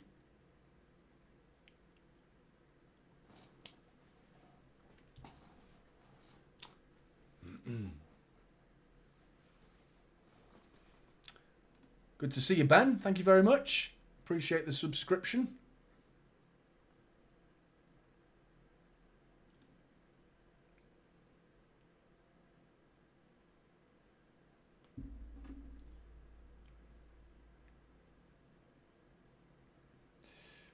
Ball in from Foden. Straight into the hands of Jordan Pickford. Mate, Everton have not been the better side at all. They've not. We've been the better side. 100% we've been the better side. It's been a stupid goal again, I'll give you that. But, I mean, we're falling back on old habits of... You know what I mean? Every game it should be considered taken into isolation. Oh, fuck's sake. Jack Harrison, he's getting to the byline. Gavardiol clears it. Corner ball to Everton right on half-time. 1 minute of injury time, with which we're halfway into that minute. Off the face of Josko and out for a corner to Everton. I wouldn't be surprised if we do go 2-1 down, but I'm still not going to change my argument. I think we were the better side in this first half. I think we played some decent stuff at times. I really do believe that. But I think people are stuck in the ways of how we've been playing lately, and I get that. Ball in, no way. Over the top, should be half-time there. But, yeah, no, I don't think we've played badly. I'm not in denial at all, because, I mean, if you've been watching this channel, you've heard me say plenty of bad things about this side. I'm not shy of calling it out as for what it is, but, I mean, I'm not going to start fucking nailing them when they're not even playing badly. They're not playing badly. It's 1-1. We do not deserve to be in a 1-1 game. We deserve to be at least 2-0 up, I would say. But here we are. The circumstances are what they are. They're a poor defensive moment. I think Akanji let himself down with that cross. I think Doku should have dealt with it, because there was a moment where he could have controlled it and brought it down, but his touch was heavy. Gave it straight back to Seamus Coleman. A second later, in comes the cross. So, yeah. Really, really disappointing. Really disappointing. But I still feel like we're going to turn this round in this game, and I feel like we're going to turn it round in this season as well. I firmly believe that. Let me sort the clock out.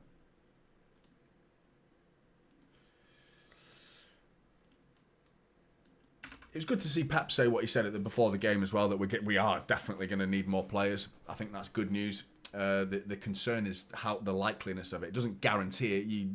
I want to be a millionaire. I mean, I want to be a multi-millionaire. Doesn't guarantee it.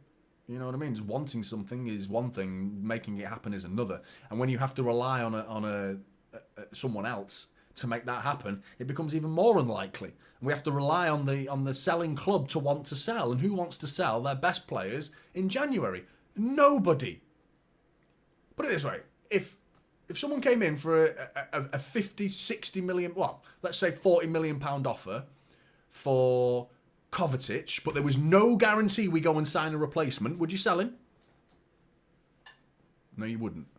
No, you wouldn't. Because you'd be making the situation worse for yourself because there is no guarantee. If there was a player guaranteed to come in, that's different.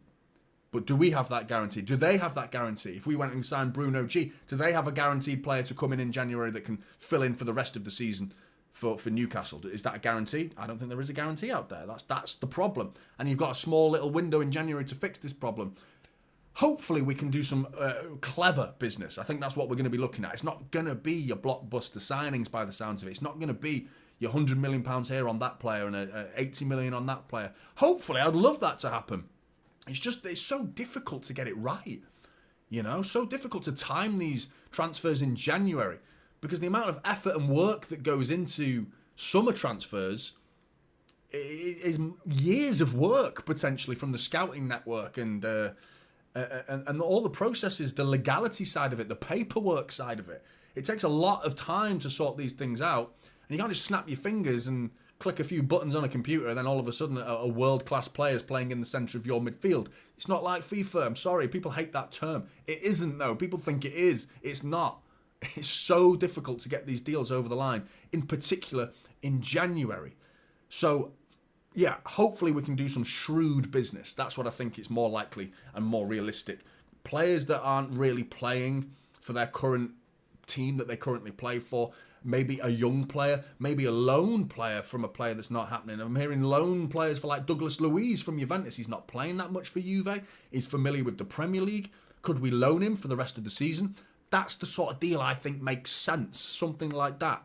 It fills a gap, but it's a temporary solution. It is papering over cracks.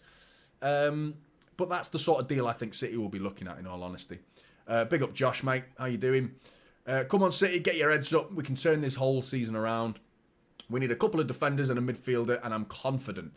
Yeah, big up for your positivity, and Merry Christmas to you, mate. Hope you're good. And I agree with what you've said as well. I'm not when you say turn the season round in terms of like I think top four would be turning the season round.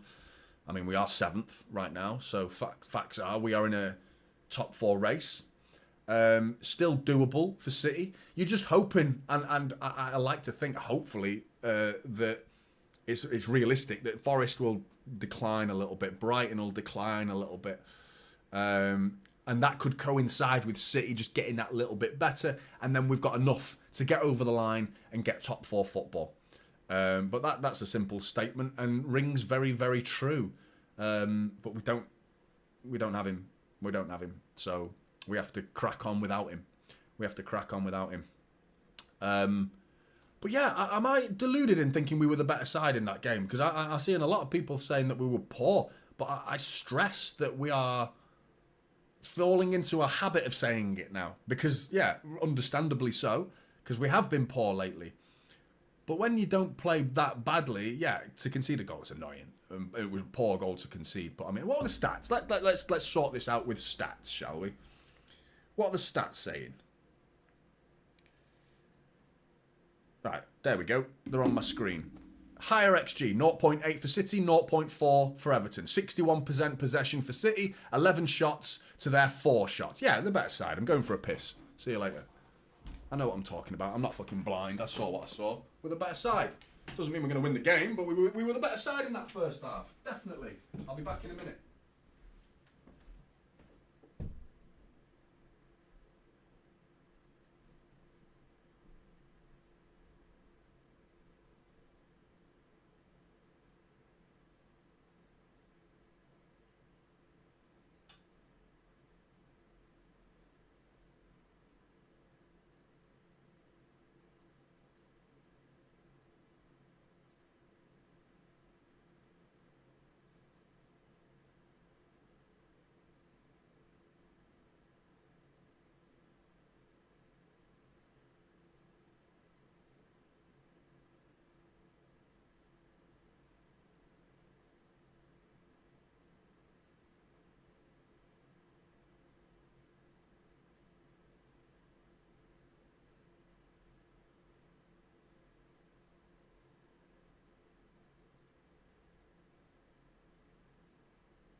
Hey-oh.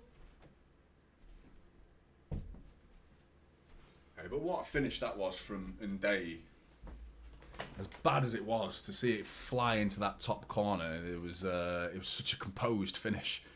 The touch is what makes the finish for me, because he cushions it right into his own path. It's like going behind him, but he like sort of sweeps it with a nice little cushion touch to get it across his own body, and then with the same motion he just pulls the trigger with the outside of his boot. It's a great goal in terms of that isolated moment for him. But yeah, the cross is what's got to be stopped, to allow that cross to come in. When you had multiple opportunities to clear it, the final stopping point from a City perspective was a Kanji. He's got to stick a leg out and prevent that from getting all the way to the back post. But we've been the better side. I'm pleased with what I've seen. Not pleased to the point where it's like, oh, City are back. It's better. Do you know what I mean? It's better. United had a better XG like in the previous games. In the last 3 or 4 games, the sides we've been going up against, Villa had a better XG. United had a better XG. You know, we're going up against sides that are getting better XGs than us right now. We've had the better XG in this game, and so we should, like, you know, because it's bloody Everton. They're one of the worst performing attacking sides in the leagues in terms of the numbers. But like I said in my preview, they have an attacking threat. Some people said, mate, they're one of the lowest scorers in the Premier League. But I mean, first of all, you're going up against a City defence, so that's a very helpful prospect for Everton. And second, I would argue they've been unlucky this season. I feel like they've had chances that they've been wasteful. Good defensive performances from other sides that have kept Everton out. But yeah, still, I think we're going to win this. I think we're going to win this game. I still don't think the problems are going to go, though. It doesn't mean anything if we win this game in terms of long term. But what we're going to do in January is going to make or break City's season in terms of top 4. What do we do if we don't get top 4?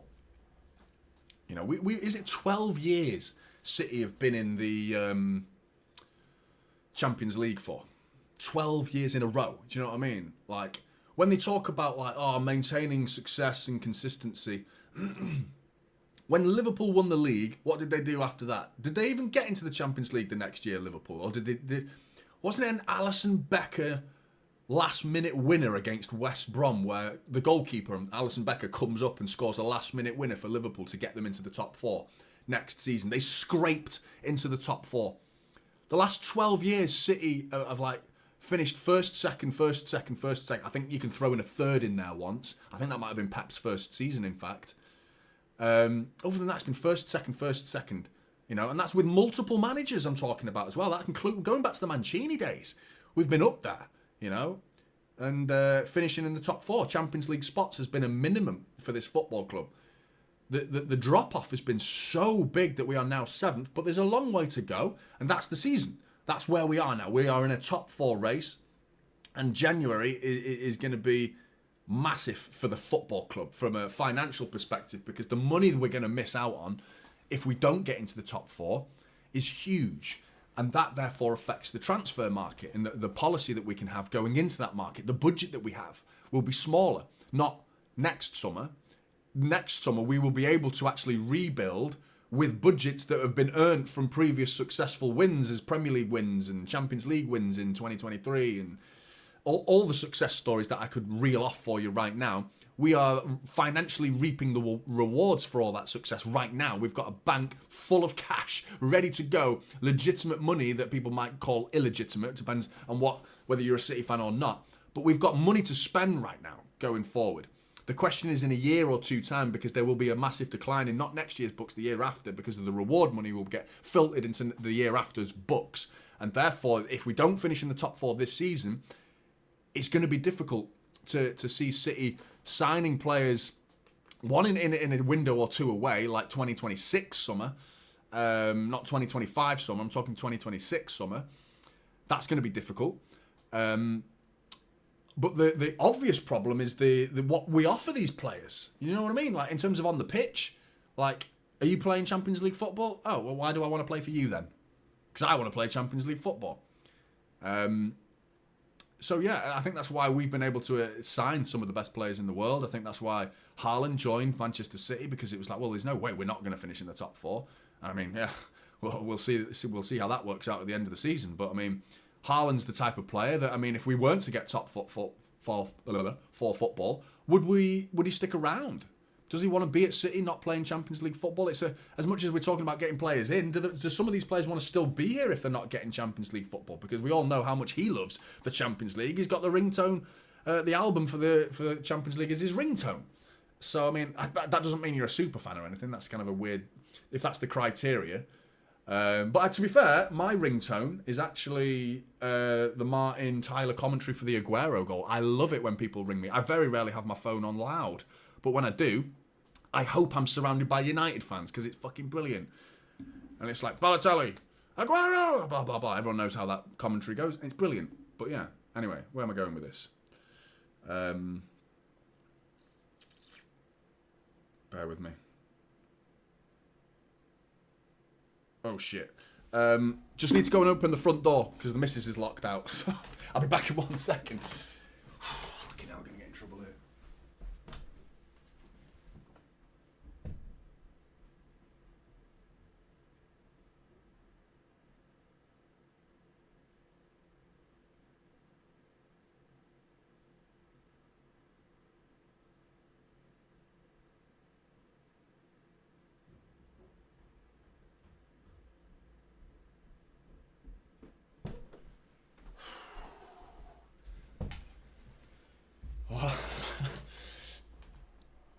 Get double chair.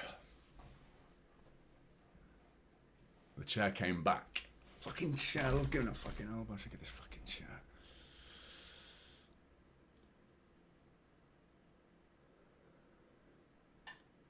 I sprinted.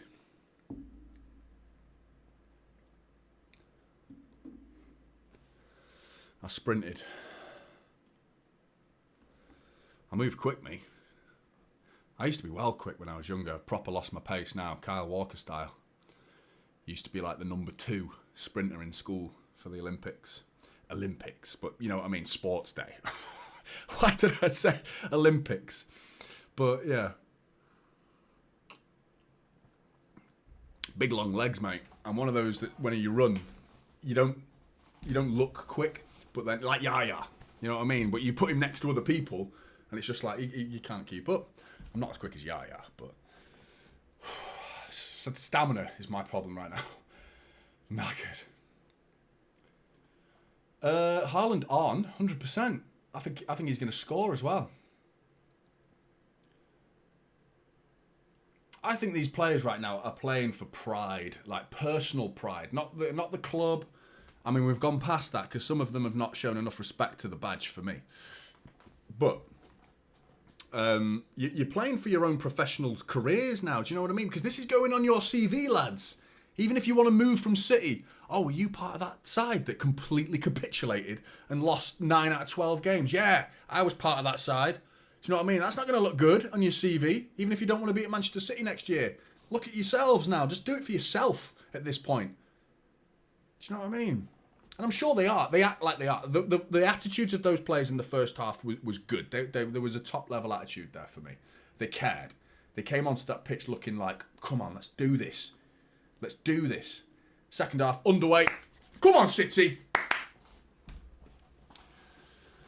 Streams survived so far. We didn't get 5 minutes into the last stream, did we? With it conked out, didn't we? Again, was it Manchester Derby? Yeah, it was, wasn't it? No, it wasn't. It was Villa. And then the Manchester Derby conked out at the end.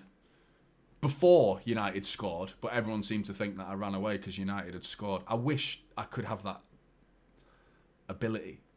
Like, to predict. Fucking Houdini. You saw what I said in the first half. Bernardo Silva, Foden's going to score a free kick and he smashes it straight in the wall. So we need some of Jeff's prediction ability. And he's gone tits up this year. It's been one of them seasons, Jeff, hasn't it, mate? It's been one of them seasons. Everything's gone wrong. Rico, heavy pass, man. Savinho, well done, Savinho, to get that ball. Because that was a poor ball from Rico. But Savinho made it into a good one by just getting in front of the player and wins it. Speed from Savinho to the byline. Good tackle from Mikhaelenko in the end because he was beaten. He was beaten for speed then, but good strong slide tackle from Mikhaelenko in the end to get that ball out for a corner ball to Manchester City.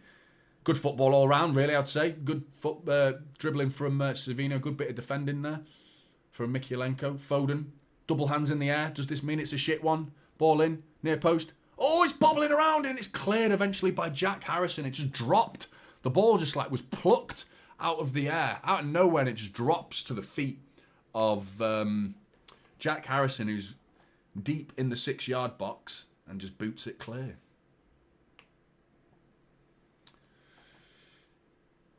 Come on, City. You want to see Nico O'Reilly? We play Nico O'Reilly, we are never winning a football match without Nico O'Reilly. That's a bold statement. Not sure I agree with it, but I would like to see a little bit more from Nico O'Reilly. Josko's trying to bring it forward. He was nibbling at his heels there. They've got away here, Everton. Calvert-Lewin bringing forward. Nathan Ake looks struggling for speed there. He's going one-on-one. Steps across. Good. Great defending from Nathan Ake. Goes shoulder to shoulder. Kills the counter-attack, but the danger's not gone. And eventually Nathan Ake blocks that. Tried to go through the legs of Calvert-Lewin. But Doku's had his pocket picked. It's got to be stronger there, Jeremy. Bernardo Silva takes it back. But I love that defending. He looked like he was struggling for speed there, Nathan Ake, but he was just picking his moment, wasn't he? He was picking it. He went shoulder to shoulder with him eventually and just boshed him to the side and sends him towards the corner flag. And that kills the attack, really, because he's going nowhere down in that corner. Hey, I'm not bullying O'Reilly, man. I think it's a lot to expect. I mean, this is where we are now. Do you know what I mean? This is where we are. Like, people are shouting, oh, start McAtee, start O'Reilly. And it's like, we are clutching at straws to hope that they're going to do the business for us, but Savinho might, Haaland might, and his back post, and it was a bit behind him. He couldn't get it towards the goal. Oh, the ball. Savinho showed 2 good bits of wing play there in the first 5 minutes of this second half. Can he produce another bit? Because he's beaten his fullback twice. This time he gets the crossing. It's Foden now trying to get it to the back post for Gvardiol. Brings it down on his chest, lays it off for Jeremy. Go on, Jeremy. Oh, chance wasn't there. There was no opening for a shot, so he chose not to shoot. Good. Wise. Because it's pointless just blasting it against an Everton player's leg because we're going to lose the ball. But good from Savinho again. Coming inside this time. Got to lay it off now, mate. Into Kovacic. Free kick, ref! He's not giving that. Foden. Good little run there. Is he onside? Lino says yes. Fired back to Rico Lewis. Again, a good start from City. This is good. You know, a little moment to worry about as Calvert-Lewin brings it forward. Josko, have a dig, mate. No one's closing you down. Kovacic comes inside. Gets it over to Josko. He's got Doku further out wide. Gvardiol, the cross was poor. Oh, sloppy touch from Harrison. And Bernardo Silva plays it off Seamus Coleman to get another City corner. Taken quickly. Jeremy Doku. Whips it back post. Oh, Haaland keeps it in play just about. Savinho with the effort. Oh, saved by Pickford. Right foot volley from Kovacic. Oh, and it's just past the fucking post.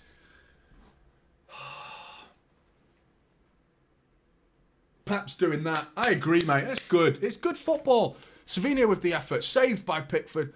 Kovacic brings it down. The original save goes out of the penalty area, and Kovacic brings it down on his chest, and he has a pop. This time just drags it, and it doesn't look like it's gone that far. But it's so close as well. So close.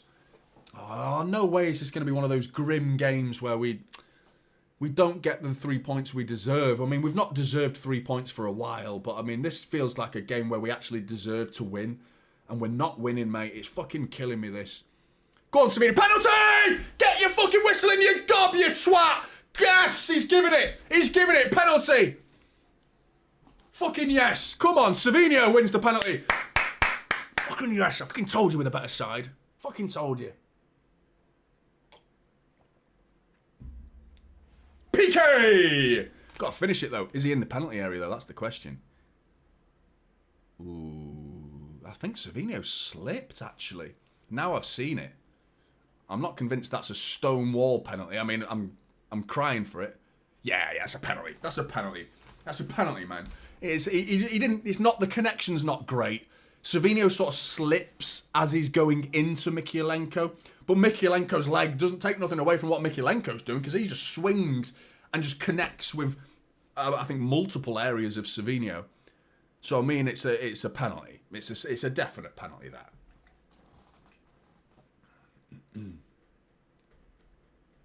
Haaland's taking it. Shit, you know. It's mad how we don't trust him in front of on a penalty. Do you know what I mean? And Pickford as well. He doesn't mind a penalty save. He's saved a couple already in this game. Seamus Coleman gets a booking for trying to get into the ear of Haaland. We all know what you're doing, you twat. Yellow card for you, you bellend. Pickford, man. Fucking Pickford. He's going to save it, isn't he? Just hit the target, mate. Just hit the target. Try to get a... I don't know. Who am I to tell Haaland how to take a penalty? I'll tell you how to take a penalty if you miss it, mate. If you score it, I'll bow down to your knowledge of penalty taking ability. But as of right now, mate, I'm not feeling that confident. I don't know why. I've got a bad feeling about this. Come on, Haaland! Couple of steps back for Erling. Big breath. Intake. Haaland. Saved, you fucker! You fucker, Haaland! On the rebound! No, he's offside. He's offside. I can't believe we're doing this shit again.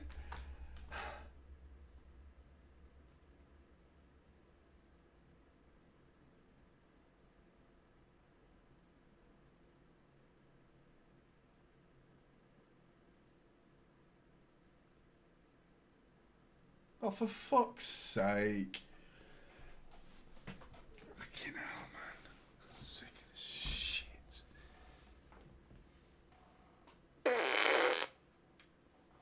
It's not even funny, that, anymore.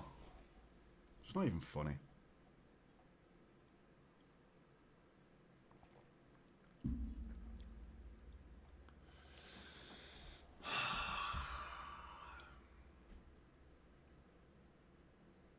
I was thinking he needs to hit the target, and I was about to say, to tell Haaland how to take a penalty, you need to get some air on it, mate. Because if you're going too low, but the problem with going with air for it, you always risk hitting it over the bar, don't you? But I just felt like it needed to be just bashed in there. It just needed to be twat it. Just absolutely twat it. Drill it, mate. Side foot. I can't whinge you, mate. I said we was going to save it. I said he was going to save it. I did say that. But that's not a jinx. Jinx is saying he's going to score it, and then he saves it. So I can't win either way, really. I better not open my mouth at all. It'd be a very boring stream if I just said nothing. But for fuck's sake, another moment in a game which just gone against us. Like, it's just, when it rains, it pours, mate. It really does at Manchester City right now. Unbelievable. That's the moment. That's the moment where the mentality is going to get questioned. Look at the man, the body language. You can see it. We're defending a throw in here, deep in our own half. Seamus Coleman, that absolute winding up Haaland as well. It's bloody worked, mate. A yellow card worth getting that, wasn't it? Because you've wound him up and he's missed the bloody penalty. Haaland has never gone 4 games, home games, without scoring. This is his 4th game. He has never gone 4 home games in his career without scoring a goal. And here we are. So we are breaking every sort of record this season. We've broken all the good ones. Now we're trying to break all the bad ones. Do you know what I mean? For fuck's sake. Go on, Foden, mate. He's playing with a bit of spirit there, trying to close down Pickford. Kind of pointless, really, but forcing Pickford to at least kick it first time is a good thing. Talk between you! Nathan Ake and Gavardiol letting the ball bounce between the two of them. Just like, what are you doing? Are you doing it, or shall I do it? Control the situation. I'm going to have a fucking aneurysm, man. I can't believe we've not scored that penalty.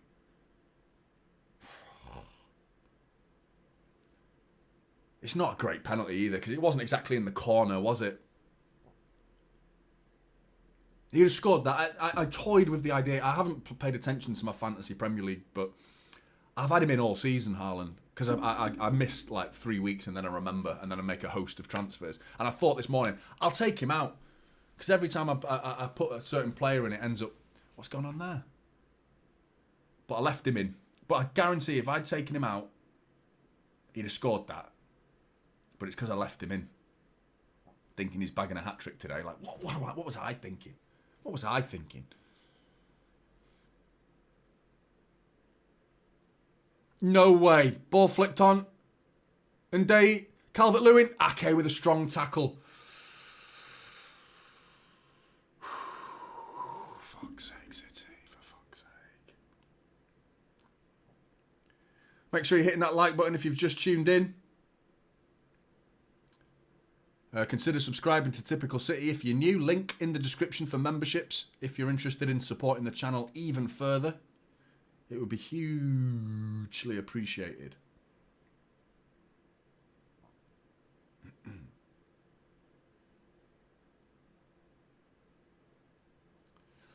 Akanji's taking a whack here to the cheekbone.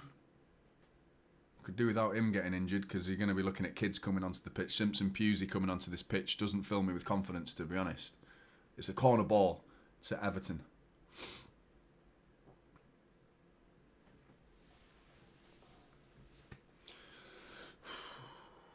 He's whipped in near post. Underneath it is Cavadiol. Free kick to City. He's already been given though. Bernardo Silva was fouled in the build-up to that corner. I'll take that. I'll take that. It's been an entertaining game, though, I would say. He's bought that one there, Bernardo Silva. He ran into him more than anything. But yeah, it's been an entertaining game for the neutral. A Christmas cracker, you could call it. Penalties and goals, with plenty of football left to play as well. Oh, Josko, what are you even trying that pass for there, mate? He's giving it away. He's been sloppy this game as well, Josko Gvardiol. I know he's hit the post with an effort, but that's like the third time he's done that sort of pass into the middle of the park. Just like, so dangerous, man. So dangerous.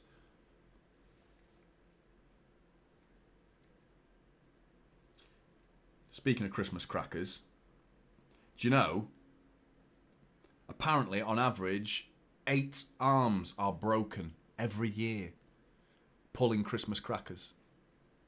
Legit stats. 8 arms. Who breaks their arm pulling a Christmas cracker? So everyone stay safe out there during Christmas. There's some stats for you. If you're here for the stats, there's some stats for you. I've got more for you as well if you want. 3 people die each year testing a 9-volt battery works on their tongue. Fucking idiots. Here's Savinho. Ball across. It's blocked. Corner ball. In 1998, 18 people had serious burns trying on new Christmas jumpers with lit cigarettes in their mouths. 18 people. Fucking idiots, man. Anyway, corner ball. City. Let's go. Near post. Flicked on. Oh, Josko, mate, with a heavy touch. I don't know what he was trying there. Could have gone with his head, but for some reason he jumps up in the air and tries to flick it with his boot. Showing a little bit of acrobatics there, but you should be flicking that with your head, mate. You should be lowering your head and just getting a little glance off the side of your head just to flick it goal bound. Going with your boot there up in the air, mate, it's always going to be a difficult one, that. And he just stabs it over the bar for a goal kick to Everton.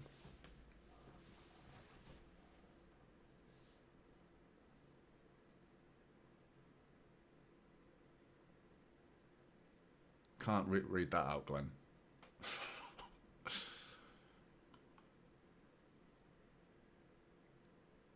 Oh, don't lose sleep, mate. Don't lose sleep. Sleep's important. But yeah, I know what you mean. I've been struggling as well. It's not been easy. It's not been easy at all.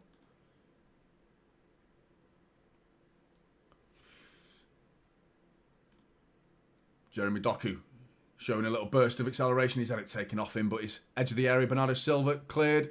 Oh, he's just like... We're having shots from distance a little bit here and there, and I'm pleased to see that. I am pleased to see that.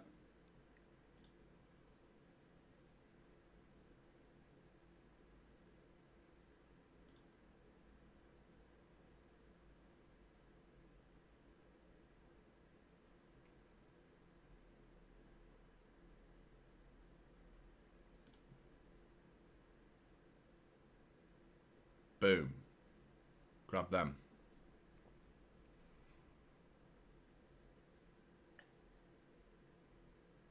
Merry Christmas to those that grabbed it. Oh. Got access to emojis and things like that.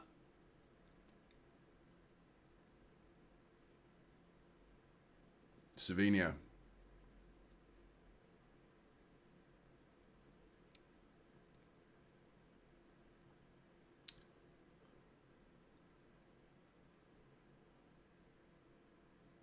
City have been reasonably okay since we've missed the penalty. We seem to have gathered our thoughts and we've not completely imploded like we've done in recent weeks. But there's still well over half an hour of football to play, so there's plenty of implosion left to happen.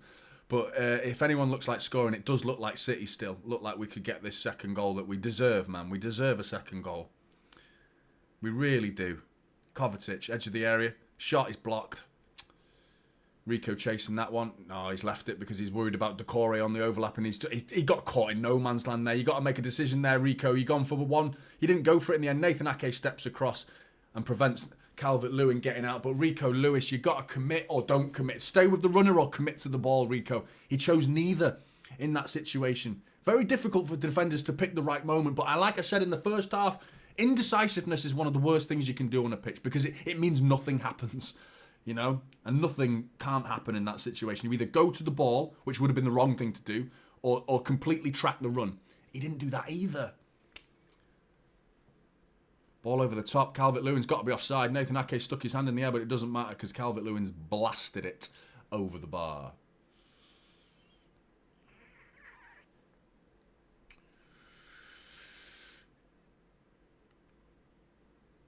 You're welcome, Kieran, mate. No worries. I didn't know you could gift memberships on your own channel, by the way. I just saw someone do it the other day and I thought, oh, I'll do that.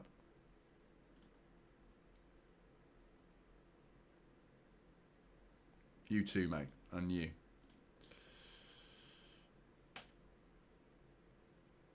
What's that? The Community Shield? We're clutching there, aren't we? We are clutching. Oh, Bernardo's giving it away. Josko's fouled there, has he? No. Seamus Coleman coming forward down the right-hand side. He's going to get done here, Nathan Ake. He's going to get done. Oh, bad touch from Calvert-Lewin. Saved Nathan Ake. It's good defending, but he looked like if it was a better touch there from Calvert-Lewin, and we were in big, big trouble there. I think Calvert-Lewin's got the pace on Nathan Ake, and Nathan Ake looked like he was worried, but it was a stupid touch from Calvert-Lewin. Just puts it into the path of Nathan Ake. He won the ball there. Well done, referee. He was right on the spot there and saw that. But Jeremy Doku with a slide tackle. He's snapped Mangala, who stayed down here. But Ndeye, the goal scorer for Everton's coming forward, but Rico takes it off him as well. Good bit of defending there. More Phil Foden, really, if anyone did the defending there. But Rico's the one who ended up with the ball. Savinho now. Can't believe this game. It's 1-1, mate. I cannot believe it. Shitbags.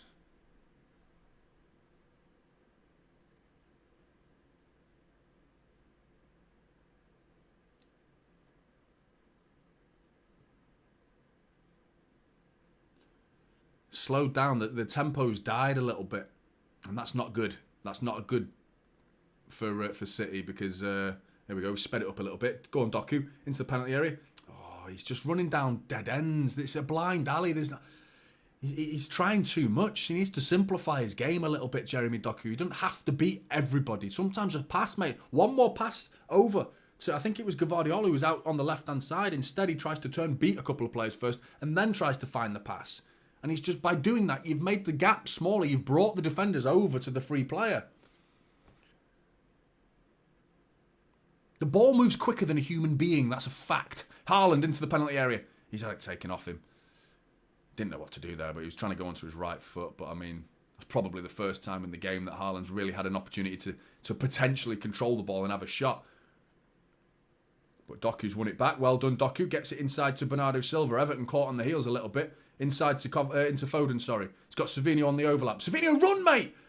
Go on. Go on, Savinho. Oh, he's just awful from Savinho. The effort, mate. He won the penalty, Savinho, and at the first 5 minutes, he was brilliant. Savinho was beating his fullback, but there, chops it back onto his left.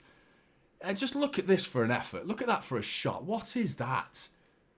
What is that for a shot, mate? There's no power. There's no accuracy. There's no nothing, mate. It's just this lofty, hopeless effort. Toothless. Just drill it or whip it. It was neither. His shooting is atrocious. Ever since he's been in a Manchester City shirt, his finishing is so poor. But I still maintain, arguably foolishly, that there is a player there, man. There's glimpses of quality. We've seen it. But it's not enough to have moments of brilliance for 1 minute in a game, mate. Do you know what I mean? I'd rather have consistency from players. Haaland going shoulder to shoulder with Branthwaite. He's stronger than him. He outmuscles Branthwaite. And does he win a free kick there? No, because he's going to play on. The ref gets it into Bernardo, who gets it into Kovacic. Foden holds up the play. I think Foden's had a reasonably good game. I can't think of anything he's done wrong. A couple of average deliveries from corner balls from Phil Foden. Other than that, he's not been poor. I'd like to see more from him, but he's not been making mistakes or anything. I think he's been a reasonably reassuring player on this pitch so far.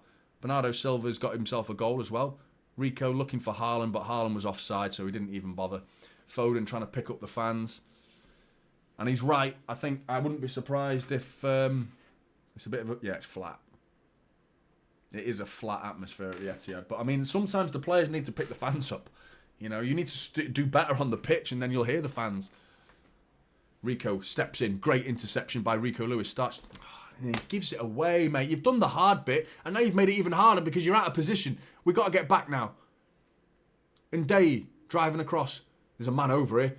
Harrison. He's been... Come on, Gavardio. Get out to him, Josko. Quicker. Close him down. You're letting him into the penalty area. Josko, mate. The cross comes in. Decore. Deflected, and it's a corner ball. Josko, mate. You've got to close down quicker than that. And it's Rico giving the ball away, don't forget, as well, after the brilliant interception. It was a great interception by Rico Lewis. He starts charging forward, then just a little 5-yard pass gives it away. It's killing me watching this side right now, mate. It's killing me. And Josko's got to get that cross blocked. He's got to come out, charge out to Harrison. He had time to turn. It was a poor touch from Harrison. He had an opportunity to get out, get in his face, but instead, he planted his flag in the area. Do you know what I mean? He planted his feet, and he was like, yeah, this is where I'm going to defend from, in the penalty area. Get out of the penalty area. Don't let him in. Corner ball. It's deep. It's over everybody. Tarkowski's got to keep this in from going out for a throw-in. Bernardo Silva on his back. Going away from goal here, City. Get out to him, Foden. Press, get out! And Josko dummies a little header and lets it go out for a goal kick to City. Armando Broja coming on for Everton. He's coming off for Calvert-Lewin. He's got a goal in him. Just back from injury as well, Broja. I think Calvert-Lewin can be incredibly disappointed with his performance. I thought he was poor. He had opportunities to affect this game in the second half, Calvert-Lewin did. And he was nothing short of shit in terms of the way he carried that ball forward and multiple opportunities, and Nathan Ake dealt with him every time. Armando Broja is a little bit more of a different player to cope with. A bit more of a technical type player, less power, but more of a shrewd, clever player, but knows where the back of the net is.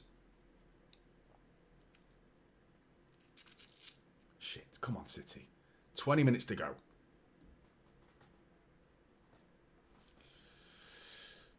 Tete wants a substitution. I mean, there's only really one player that should be coming onto the pitch from that bench, though, isn't there, really? Doku, mate, wake up! Here he's got the ball back, fortunately. But here we go, Jeremy Doku. He's keeping it. Gets it out to Bernardo Silva. Whipped in by Bernardo in the middle, and it's cleared. Referee says free kick. Josko Gvardiol's gone through. Tarkowski gives away a free kick. That's what I was thinking. Olin. Devious says the same. Yeah, it's De Bruyne is the one that's got to come off the bench to affect this game. Other than that, though, you want Gundogan to come on? You want Spike Brits to come on? That's right. Spike Brits. 17-year-old youth academy goalkeeper. He's on our bench today.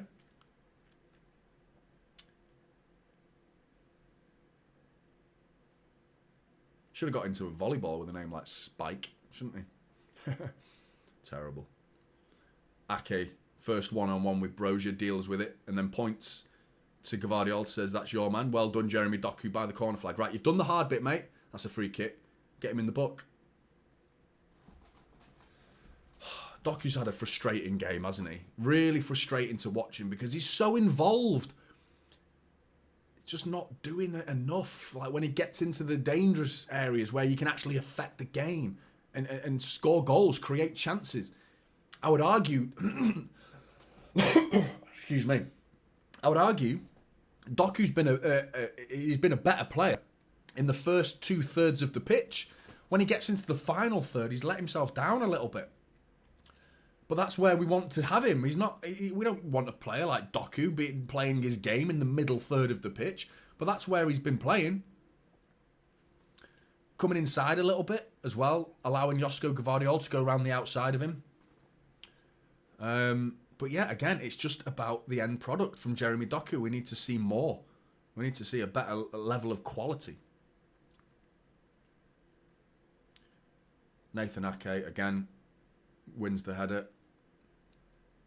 Big fan of Nathan Ake. Big fan. But in terms of... Yeah, anyway, De Bruyne was taking off his substitution jacket, whatever you want to call it. He's coming onto the pitch. For who is interesting.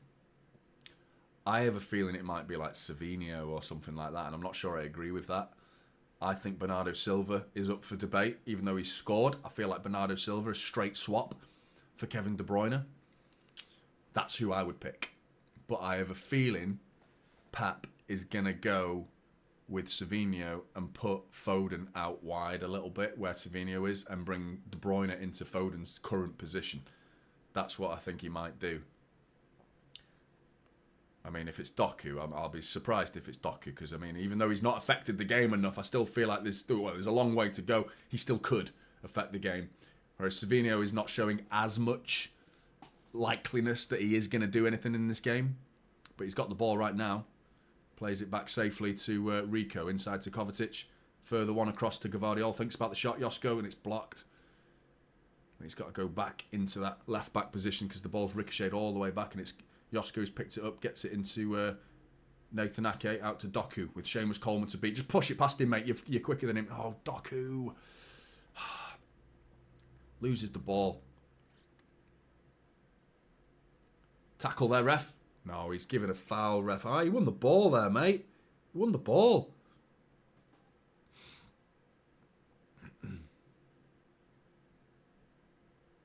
Who is it? It's going to be Doku. He's taking Doku off. I'm surprised at that. I'm surprised at that.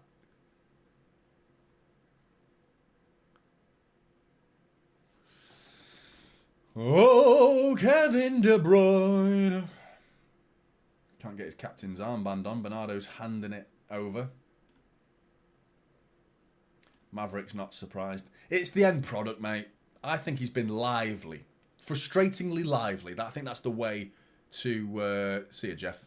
Have a good time, mate. Well, it's a meeting. It can't be that good, can it? But have a good Christmas, mate. But yeah. It's been frustrating from Jeremy Doku. But, I mean, he's been like the... It's hard to describe, isn't it? Because it's like... There's so much possibility and potential with Jeremy Doku. It feels like... Everything feels like a nearly moment, doesn't it? It's like, oh, look at that. Oh, brilliant. He's beat that player. And then it's like, right, just chill. Calm yourself. Find the pass. I mean, that's where he lets himself down. Freaking annoying. It's so annoying watching Jeremy Doku at times, but... Yeah, I mean, I'm surprised he's not taken Savinho off because, I mean, we're talking... If you say what you say about Doku, what's Savinho done? You know, he's won a penalty, but, I mean... Has he done more than Jeremy Doku? That's my point. Has he done more than Jeremy Doku? No, I'd say he's done less. He's done a lot less than Jeremy Doku because Doku's getting back and winning tackles and getting involved in the midfield play. But, yeah, still nowhere near good enough from Jeremy Doku.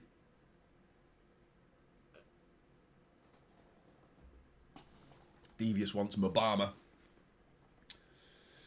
Straight swap for Haaland, presumably, because there's nowhere else he can play. Divin Mabama, young lad signed from Everton.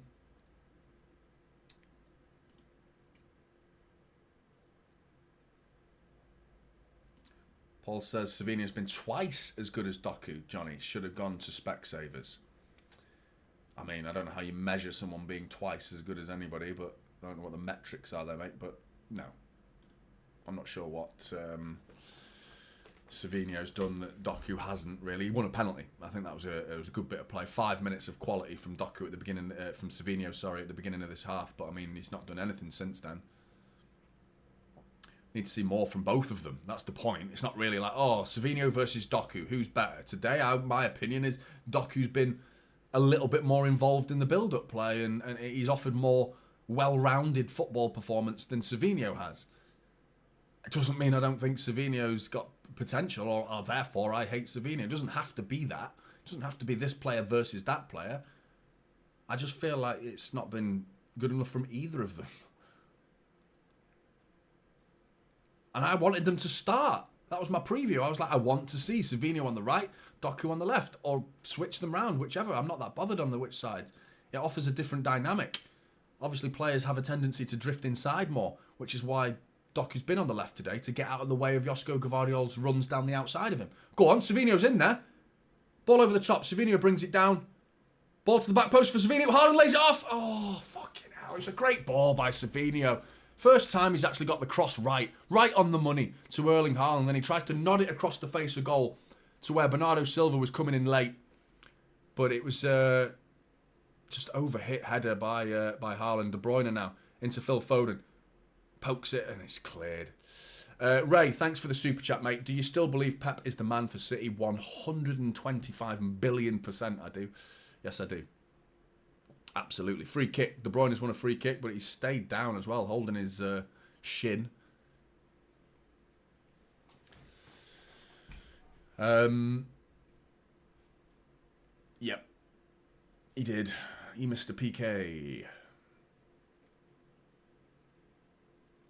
There's logic to that, but I mean, there's games where he started and played well, and there's times he's come on as a substitute and done nothing. But yeah, I actually think that he could be an impact type player, but no player wants to be that guy. You know what I mean? No one wants to be a super sub. It means you're a sub. Just putting the word super in front of it means there's a possibility you could come on and score a goal, but the key word there is sub. You want to be known as a sub? No player wants that. Free kick. So poor. But here's Kovacic, volley, blocked. Here's Brozier. He's done Savino there. I mean, I said he wasn't that quick, but he's carried the ball forward here. Armando Brozier. Don't do this to me. Rico Lewis does well, just follows the run, doesn't do anything. Everton players couldn't get up the pitch quick enough to help Brozier. But a long switch here means Everton still have an opportunity. Harrison picks it up and Gvardiol blocks the cross. That's what I'm talking about. The moment before, you got to get closer to him. Stick out a leg, mate, and try and block the cross. Does exactly that. Good bit of defending from Josko there. He's a former Blue. I'm convinced. I'm pretty sure he is. Yeah, he is.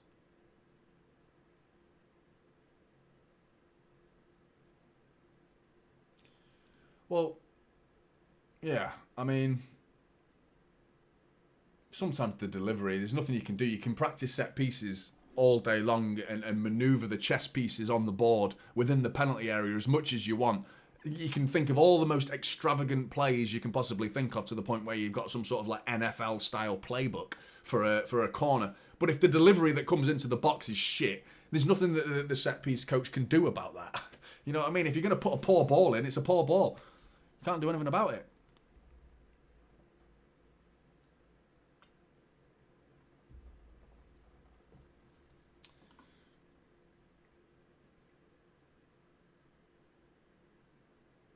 But yeah, I agree with what you're saying though, Mango, in terms of like, we don't actually score anywhere near enough goals from set pieces. Lindstrom's come on to the pitch for Everton. I'm not sure for who, to be honest. Could be Ndeye, I think.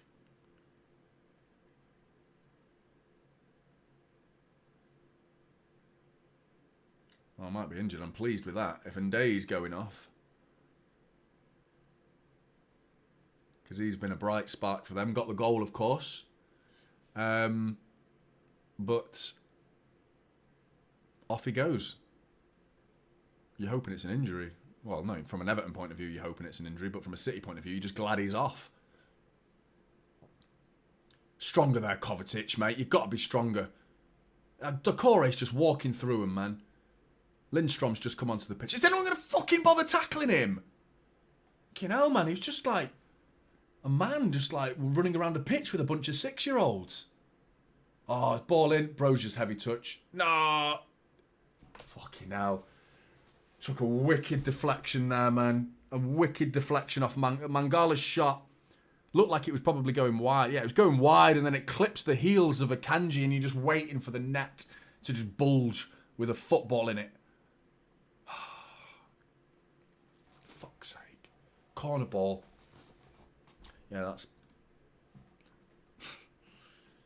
we need to get Sam Allardyce in, don't we? Get this club safe. Make sure we got another year of Premier League football. Get the duo in. I'd sign them both. Harrison, back post. 1. And it's in the hands of Stefan Ortega, who's looking to send City forward quickly. But we'll just have a jog, lads. It's not like we need the 3 points or anything. Come on, City. So only the one substitution to happen so far in this game, and I think the game's probably going to finish like this with these 11 players. I'll be surprised if he brings... Oh, he is. I'll take that back. He's bringing on Simpson Pusey. That's got to be an injury thing. I'm actually okay with that. I was thinking in an attacking... I was just thinking Gundogan mainly. Is he going to bring Gundogan on? And again, I'm like, why? Why would you bring Gundogan on here? I'm not sure what Gundogan's going to offer this game.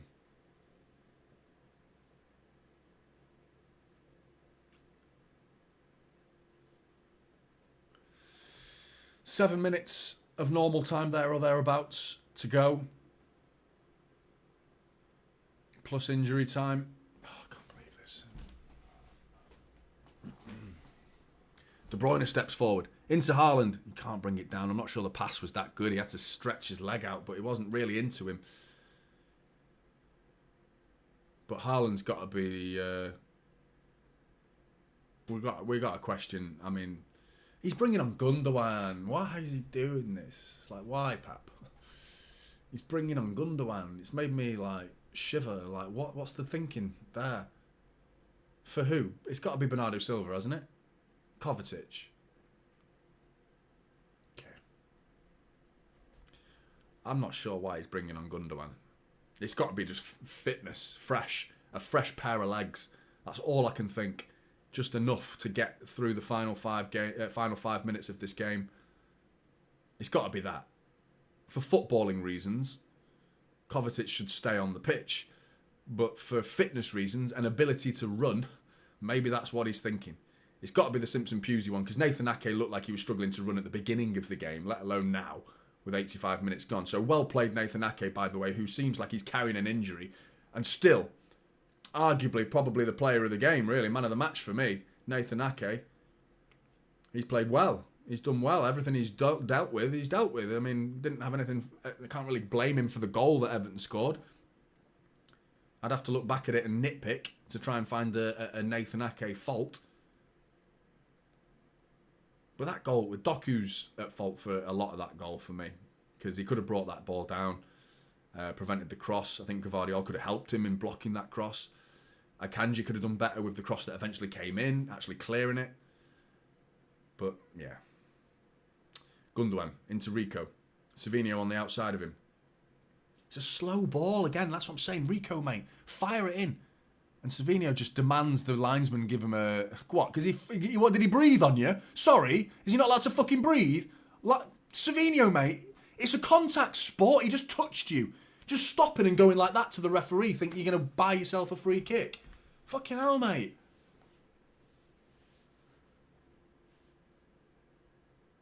Bernardo Silva. KDB. Oh, shocking cross from Kevin De Bruyne. Cleared by Tarkowski. Everton hanging on for dear life, and they know how to hang on, Everton. If that's not a free kick, I don't know what is. But play on! Play on! Ball across! No, we'll have the free kick now. Fuck's sake. An opportunity. Oh, we'll definitely have the free kick now because Brozier's bringing it forward. Gvardiol's got back. Simpson Pusey to beat. Inside to Decore. Gundogan, you've just come on the pitch, mate. You've just come on the pitch. You're a minute into this pitch, Gundogan, and you look fucking knackered already. Oh, Lindstrom. It's come off him. Goal kick, referee. Goal kick. Well done. Got a yellow card out here because Savinho got snapped in the build-up a minute or so ago. And it was a cross that came in from Kevin De Bruyne that you're thinking, this is right, play on. I'm glad the referee played on. Same referee who didn't play on, by the way. Can't remember his name now. The same referee who didn't play on for Jack Grealish against Spurs last season. Who remembers that? I don't think anyone forgot it, to be honest, because it was a shocking bit of refereeing that was. This time he remembered. He played on. Very nearly blew for a free kick, and it broke to De Bruyne. And then his cross from De Bruyne just wasn't good enough.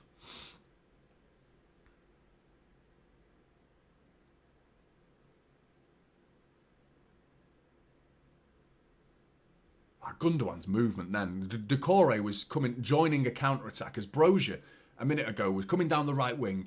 Brozier held up the ball and was waiting for an Everton player to turn up. How is Decore just getting there first when Gundogan's been on the pitch for a minute? Good little step over. Good little dummy from Josko, who's coming in field. Gets it out to the right side for Akanji. One more to Savinho. Savinho with a little step over. Fakes the cross. I mean, what is that from Savinho? What did anyone see that? Paul, are you watching, mate? Is Doku better than... Fucking hell, mate. Fucking hell. What the fuck was that? You just completely sliced it, Savinho. Good touch from Savinho. There you go, that's better. Go on, mate, have a dig. Shot blocked. Akanji's cross up in the air. It's going to go to Pickford. Fucking hell. 1-1 this game is going to be in it. And it's so frustrating. One thing you don't do in this situation is lose. You do not lose the game from this. We dominate the football. We've been the better side. Yet we deserve to win. But because we deserve to win doesn't mean you need to shit the bed and concede stupid opportunities and throw the game away. You draw the game now as a minimum. A bare minimum is draw this game. Fucking hell.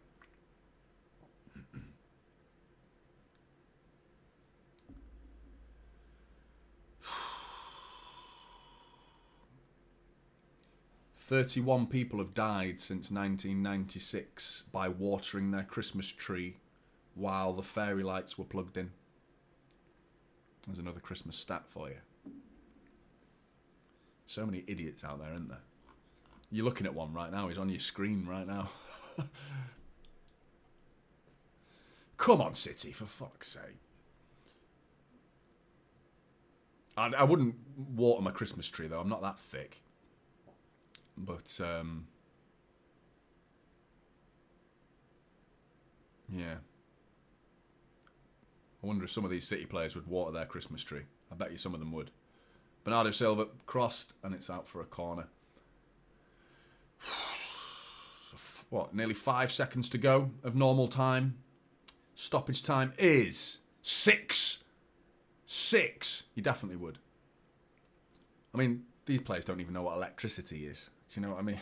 Like, De Bruyne, ball in near post, flicked on! Still, it's going to be cleared. You're just waiting for the lucky bounce. You just want a lucky bounce, something to bobble in the penalty area and just land to a City player who can just have a pop.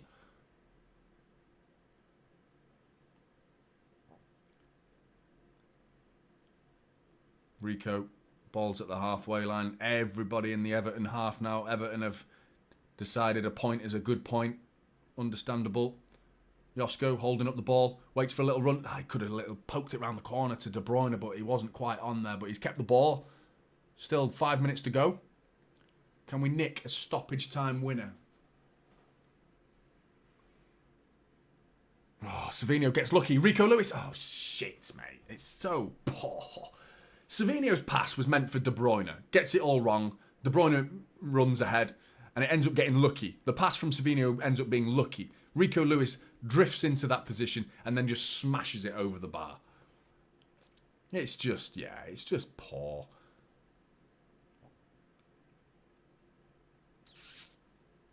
Crazy. Crazy how quick things can change as a football fan. Crazy. You can apply that logic going the other way. You know? Things can change quickly in football. Yes, they can. You can say things can change quickly and start winning football matches just as quickly. Whether we will this season, I'm not convinced we'll be going on any sort of like run that we can go, yeah, we went on a 10-game winning streak. Not going to happen. But we need to win. We need to make it our goal now to win 2 out of every 3 games. That's the way we need to be looking at the rest of the season now. Win 2 out of every 3. And I think we'll get top 4 if we do that. Oh, Savinho's giving it away again. Paul, mate. What are you talking about, Paul? For fuck's sake. Oh, and here come Everton. Decore. Jack Harrison. Look at the space. Ball across. Ricochet. Is it a goal kick? Is it a corner? It's going to be a corner, but we got away with murder there. Savinho.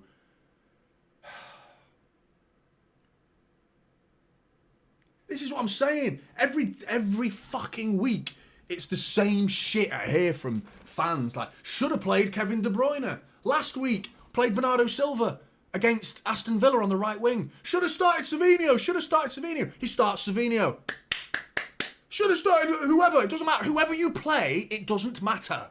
It doesn't matter. There is a fundamental problem, a psychological problem that is embedded into the way of thinking of these football players. It doesn't matter which individuals you put on the pitch. You can't keep blaming Pep because he didn't play De Bruyne or he didn't play Savinho. He's fucking played him this week and he's been dog shit. So what are we doing? There's no Kyle Walker this week. Who are we blaming now? Do you know what I mean? Foden's getting a yellow card for exposing the underpants of Brozier there. He just pulled his pants down. He just pulled his arse up. Like, look at that. Well, don't look if you don't want to see an anus. But Phil Foden just exposed it to the world.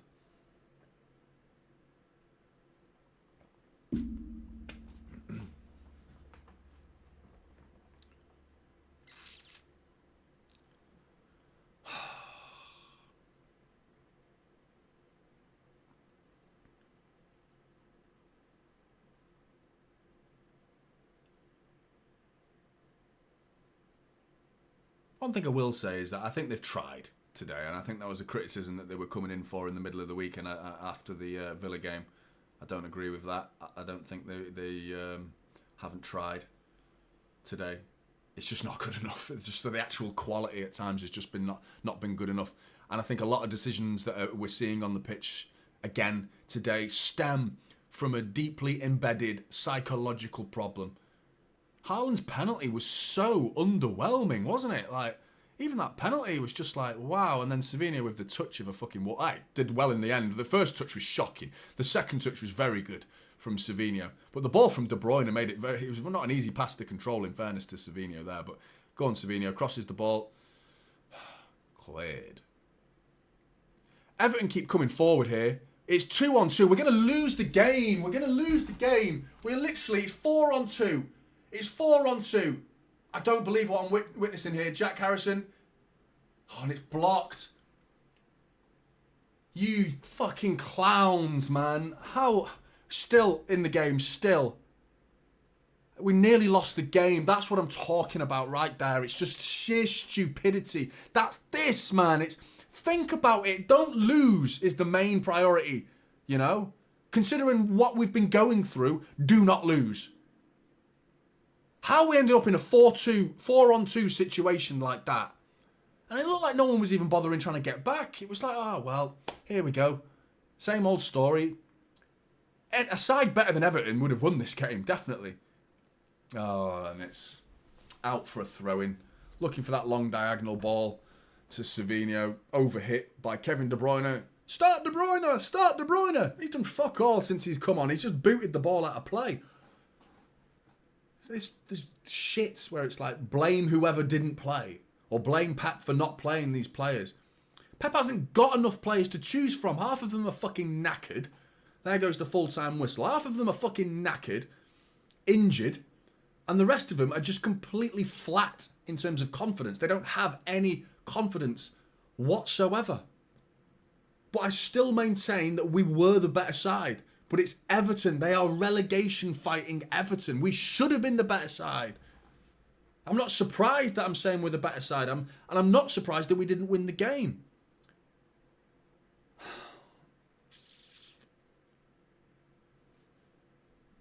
That's it, mate.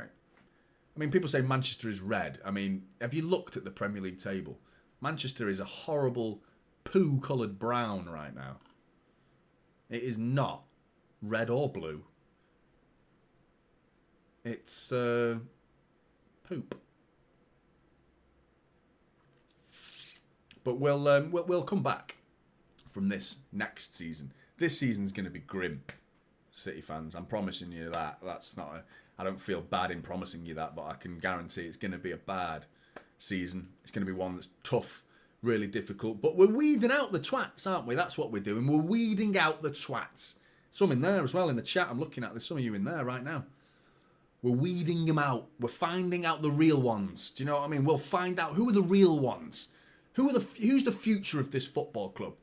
That includes the players, it includes the staff, includes the hierarchy, includes the fans, you guys. And I'd say the majority of you in that chat are absolute legends. The majority of you are. But I mean, some of the comments I've seen today, it is a real indication that I don't want to see you next season when Pep Guardiola is still manager of Manchester City and Manchester City are playing good football and winning trophies again. When that happens, I don't want to see you guys. I'm not interested in what you have to say. Because I remember what you're saying right now. Noted. Do you know what I mean? Noted. You're in the little notebook. You're in the naughty book. I remember. Dickheads. And I mean, some of these players, Kyle Walker, they're getting weeded out, mate. Jack Grealish not turning up today. Why? Injured again. But I mean, he's not. Is he in the stadium? You know? Kyle Walker's ill, apparently. This follows 3 days ago when he was on his own podcast saying he doesn't like having to play on Christmas Day. Oh, I don't get to play on Christmas Day. I don't want to play. I don't want to play football on Christmas Day. Mate, fucking cash your cheque, 300 grand a week, and pop your fucking City shirt on and give a shit. It's so bad how he's ending his career, man. The guy was a fucking legend. He was on his way 2 years ago. You would never have said this about Kyle Walker. Like, why am I even talking about him, by the way? Because, I mean, I'm talking about the whole the stem problem of this football club. He's one of the many, many problems right now. But I can't believe he didn't even turn up today because he said he was ill. And he was saying on his own podcast, which is called... It's become an ironic name. It's called You Can't Beat Kyle Walker or something like that, or Nobody Beats Kyle Walker. That was apparently that's the name of his podcast. Did you see Pickford's face then? No wonder Haaland bloody missed it. No one's scoring a penalty with a goalkeeper that's going. No one's scoring there. That's fucking great goalkeeping. Perfect goalkeeping. Make yourself look like a fucking spazzer, mate, and then just like. Haaland's like, fucking hell, mate. I'm not sure if I want to kick this ball towards him. That person needs help. I don't want to kick a football at them. That could hurt them. That person needs very serious help. Look at the state of Jordan Pickford, man. I told you he's a twat in the preview. He is. Anytime he has to do any goalkeeping, man, the guy throws a hissy fit. Do you know what I mean? He's actually quite funny. But there's nothing funny about this Manchester City side. Certainly not if you're a Manchester City fan. It's hilarious if you're not a Manchester City fan. And I understand why, because they've had absolutely nothing to go off. It's been 4 years of like utter dominance, and I'd push that back a further 3 years, considering we won 6 out of the previous 7. Yeah. No wonder you're hearing stay humble there. All that shit. Of course, man. What did you expect? What do you want to be like? Oh, poor City. Aren't they going through a tough time? No one gives a shit. And I wouldn't want them to give a shit. I'd feel bad if they did give a shit. Like, if they felt sorry for us, I'd be like, I kind of want their hate. I want it. Because it makes it fuels me. And it should fuel this team. It should keep us going. Because when we win again, and trust me, that's happening, when we win again, you know, we're going to give it out. You know, you got to give as good as you get. You know, and we've got to take it. We have to accept what these rival fans are saying to us right now. And as much as it hurts, we'll be able to give it them back eventually. And that's the moment where you note these people down, just remember them, then go back to them. And go, hey, remember that? Remember when you said that? That's football, isn't it? That's football fans. And football fans right now, I swear to God, the general state of content creation in terms of football is getting worse, I think, by the day. It's getting more entertaining for the viewers, I would say that, but in terms of the actual credibility of some of the things people say now, on credible, in terms of the numbers that they get on certain channels, astounds me. It's more important to be right, isn't it, I think, now, as a football fan. I don't agree with that concept. I would rather be wrong and City win. You know what I mean? I would love to keep saying, oh, we're shit, but we win. I'd love that to be happen. I don't want to be right about City losing. But there's so many fans now where being right is the priority, and their own football club is secondary in terms of priority.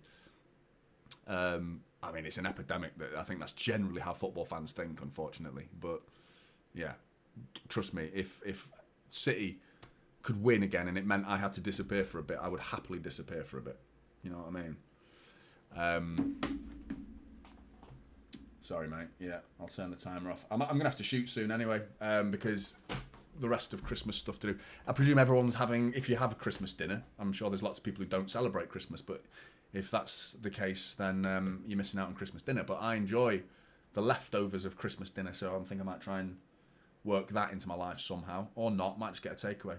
I don't know. I need something to feel better, because right now it's shit being a City fan. It's shit. That's such an underwhelming result, because we didn't deserve to. We deserved to win that game. I felt like we absolutely deserved to win that game, and I feel like people are going to be saying, "Oh, you're mad. You're mad, you, for saying that. You're too." I mean, I feel like that's realistic. I feel like we deserved to win. What was the eventual stats in that game? Because the first half we dominated. And I felt like in the second half, Everton were probably better in the second half than they were in the first. But yeah, 24 shots from City, 5 on target out of 24. That's so poor. That is 67% possession to Everton's 33. We even maintained decent passing accuracy as well. I mean, what was the... I can't find the XG here, but yeah, no, it's not been good enough all season from City, so I'm not surprised that it's gone this way. I'm just disappointed. There's no shock factor here. There's no like, oh my God, we drew. If anything, we drew is like a positive considering how things have been going. But yeah, we're not going to get relegated. Motivation Savage. We're not going to get relegated. No, we won't. It's fine. We won't get relegated. You know, people could say that, oh, that's the famous last words. We won't get relegated. But I firmly believe we won't get relegated. Like, come on. There's too many worse sides than us. So, yeah, we had an XG of 2.2 compared to Everton's 0.6. So we were the better side. We deserved to win. I would have said I said the same after Villa. They had a higher XG than we did. United had a higher XG than we did somehow. You know, I think the penalty had a big say in that. And it's probably a big say in our XG being at 2 as well. But we had a higher XG than they did in the first half before the penalty even happened. So, yeah, it's nowhere near good enough. What City need to do is get to that January transfer market as soon as possible. But we cannot fast forward the clock. We have to play the games we have to play before the January transfer. We've got played Everton. We've got Leicester on Sunday, which is our final game before the January transfer market opens. You're hoping there's a player already lined up right now in terms of like someone we could actually bring in quickly from the get-go. So it's not a case of like having to do dealings throughout the whole month of January where we have to play all those games in January while trying to get deals over the line. You're hoping one's already ready-made and ready to go. Because these clubs, even though the window is bookmarked, it's got bookends, hasn't it, in terms of dates. There's a start date and a finish date. There's so much happens before the official opening of the window. But yeah, hopefully City have done business already. And we're just waiting to put pen to paper, you know, on January the 1st. Bruno Guimaraes, Manchester City. Not going to happen. It's not going to happen. Wishful thinking, to be honest, there. But I mean, at this point, we're just looking at bodies. Get bodies in. We need players to play, you know. Enjoy the rest of your Christmas, everybody. Who's playing later? Looking at the fixtures now. Chelsea versus Fulham. I'm not even interested in Chelsea anymore. I can't see us catching them. Who do we need to look out for? Forest versus Spurs. Not sure who I want to win that, because Spurs might have a bit of a late run in the end of the season, but realistically, you kind of want a Spurs win there, don't you? Like, what are we doing? Wolves versus United is going to be an interesting game. And of course, Liverpool versus Leicester is the most underwhelming, predictable scoreline ever in terms of win, loss or draw. Guaranteed Liverpool win, 100%. And there we are. We've gone 6th. Oh, City making moves. City making moves. Can you see us? Can you see where we are? Yeah, we're 6th. Fucking 6th, mate. Overtaking Villa, who've got a game in hand on us. But at least we went up a spot. It looks slightly better until Villa play. Who are Villa playing?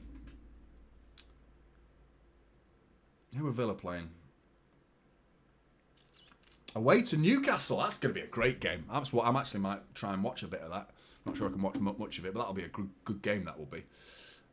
Anyway, thank you very much for tuning in to Typical City, everybody. Enjoy the rest of your Christmas. Take care. I'll be making it hopefully a preview at least for the Leicester game. Come and join me for that. Subscribe if you're new. If you've just found Typical City and you've never seen me in your life, consider subscribing. More to come from Typical City. And hit that like button as well. That massively helps the channel and all that. So do all that stuff for me and I'll be really, really appreciative. And I'll see you in the Leicester game. Take care, everybody. Have a good one. See you later.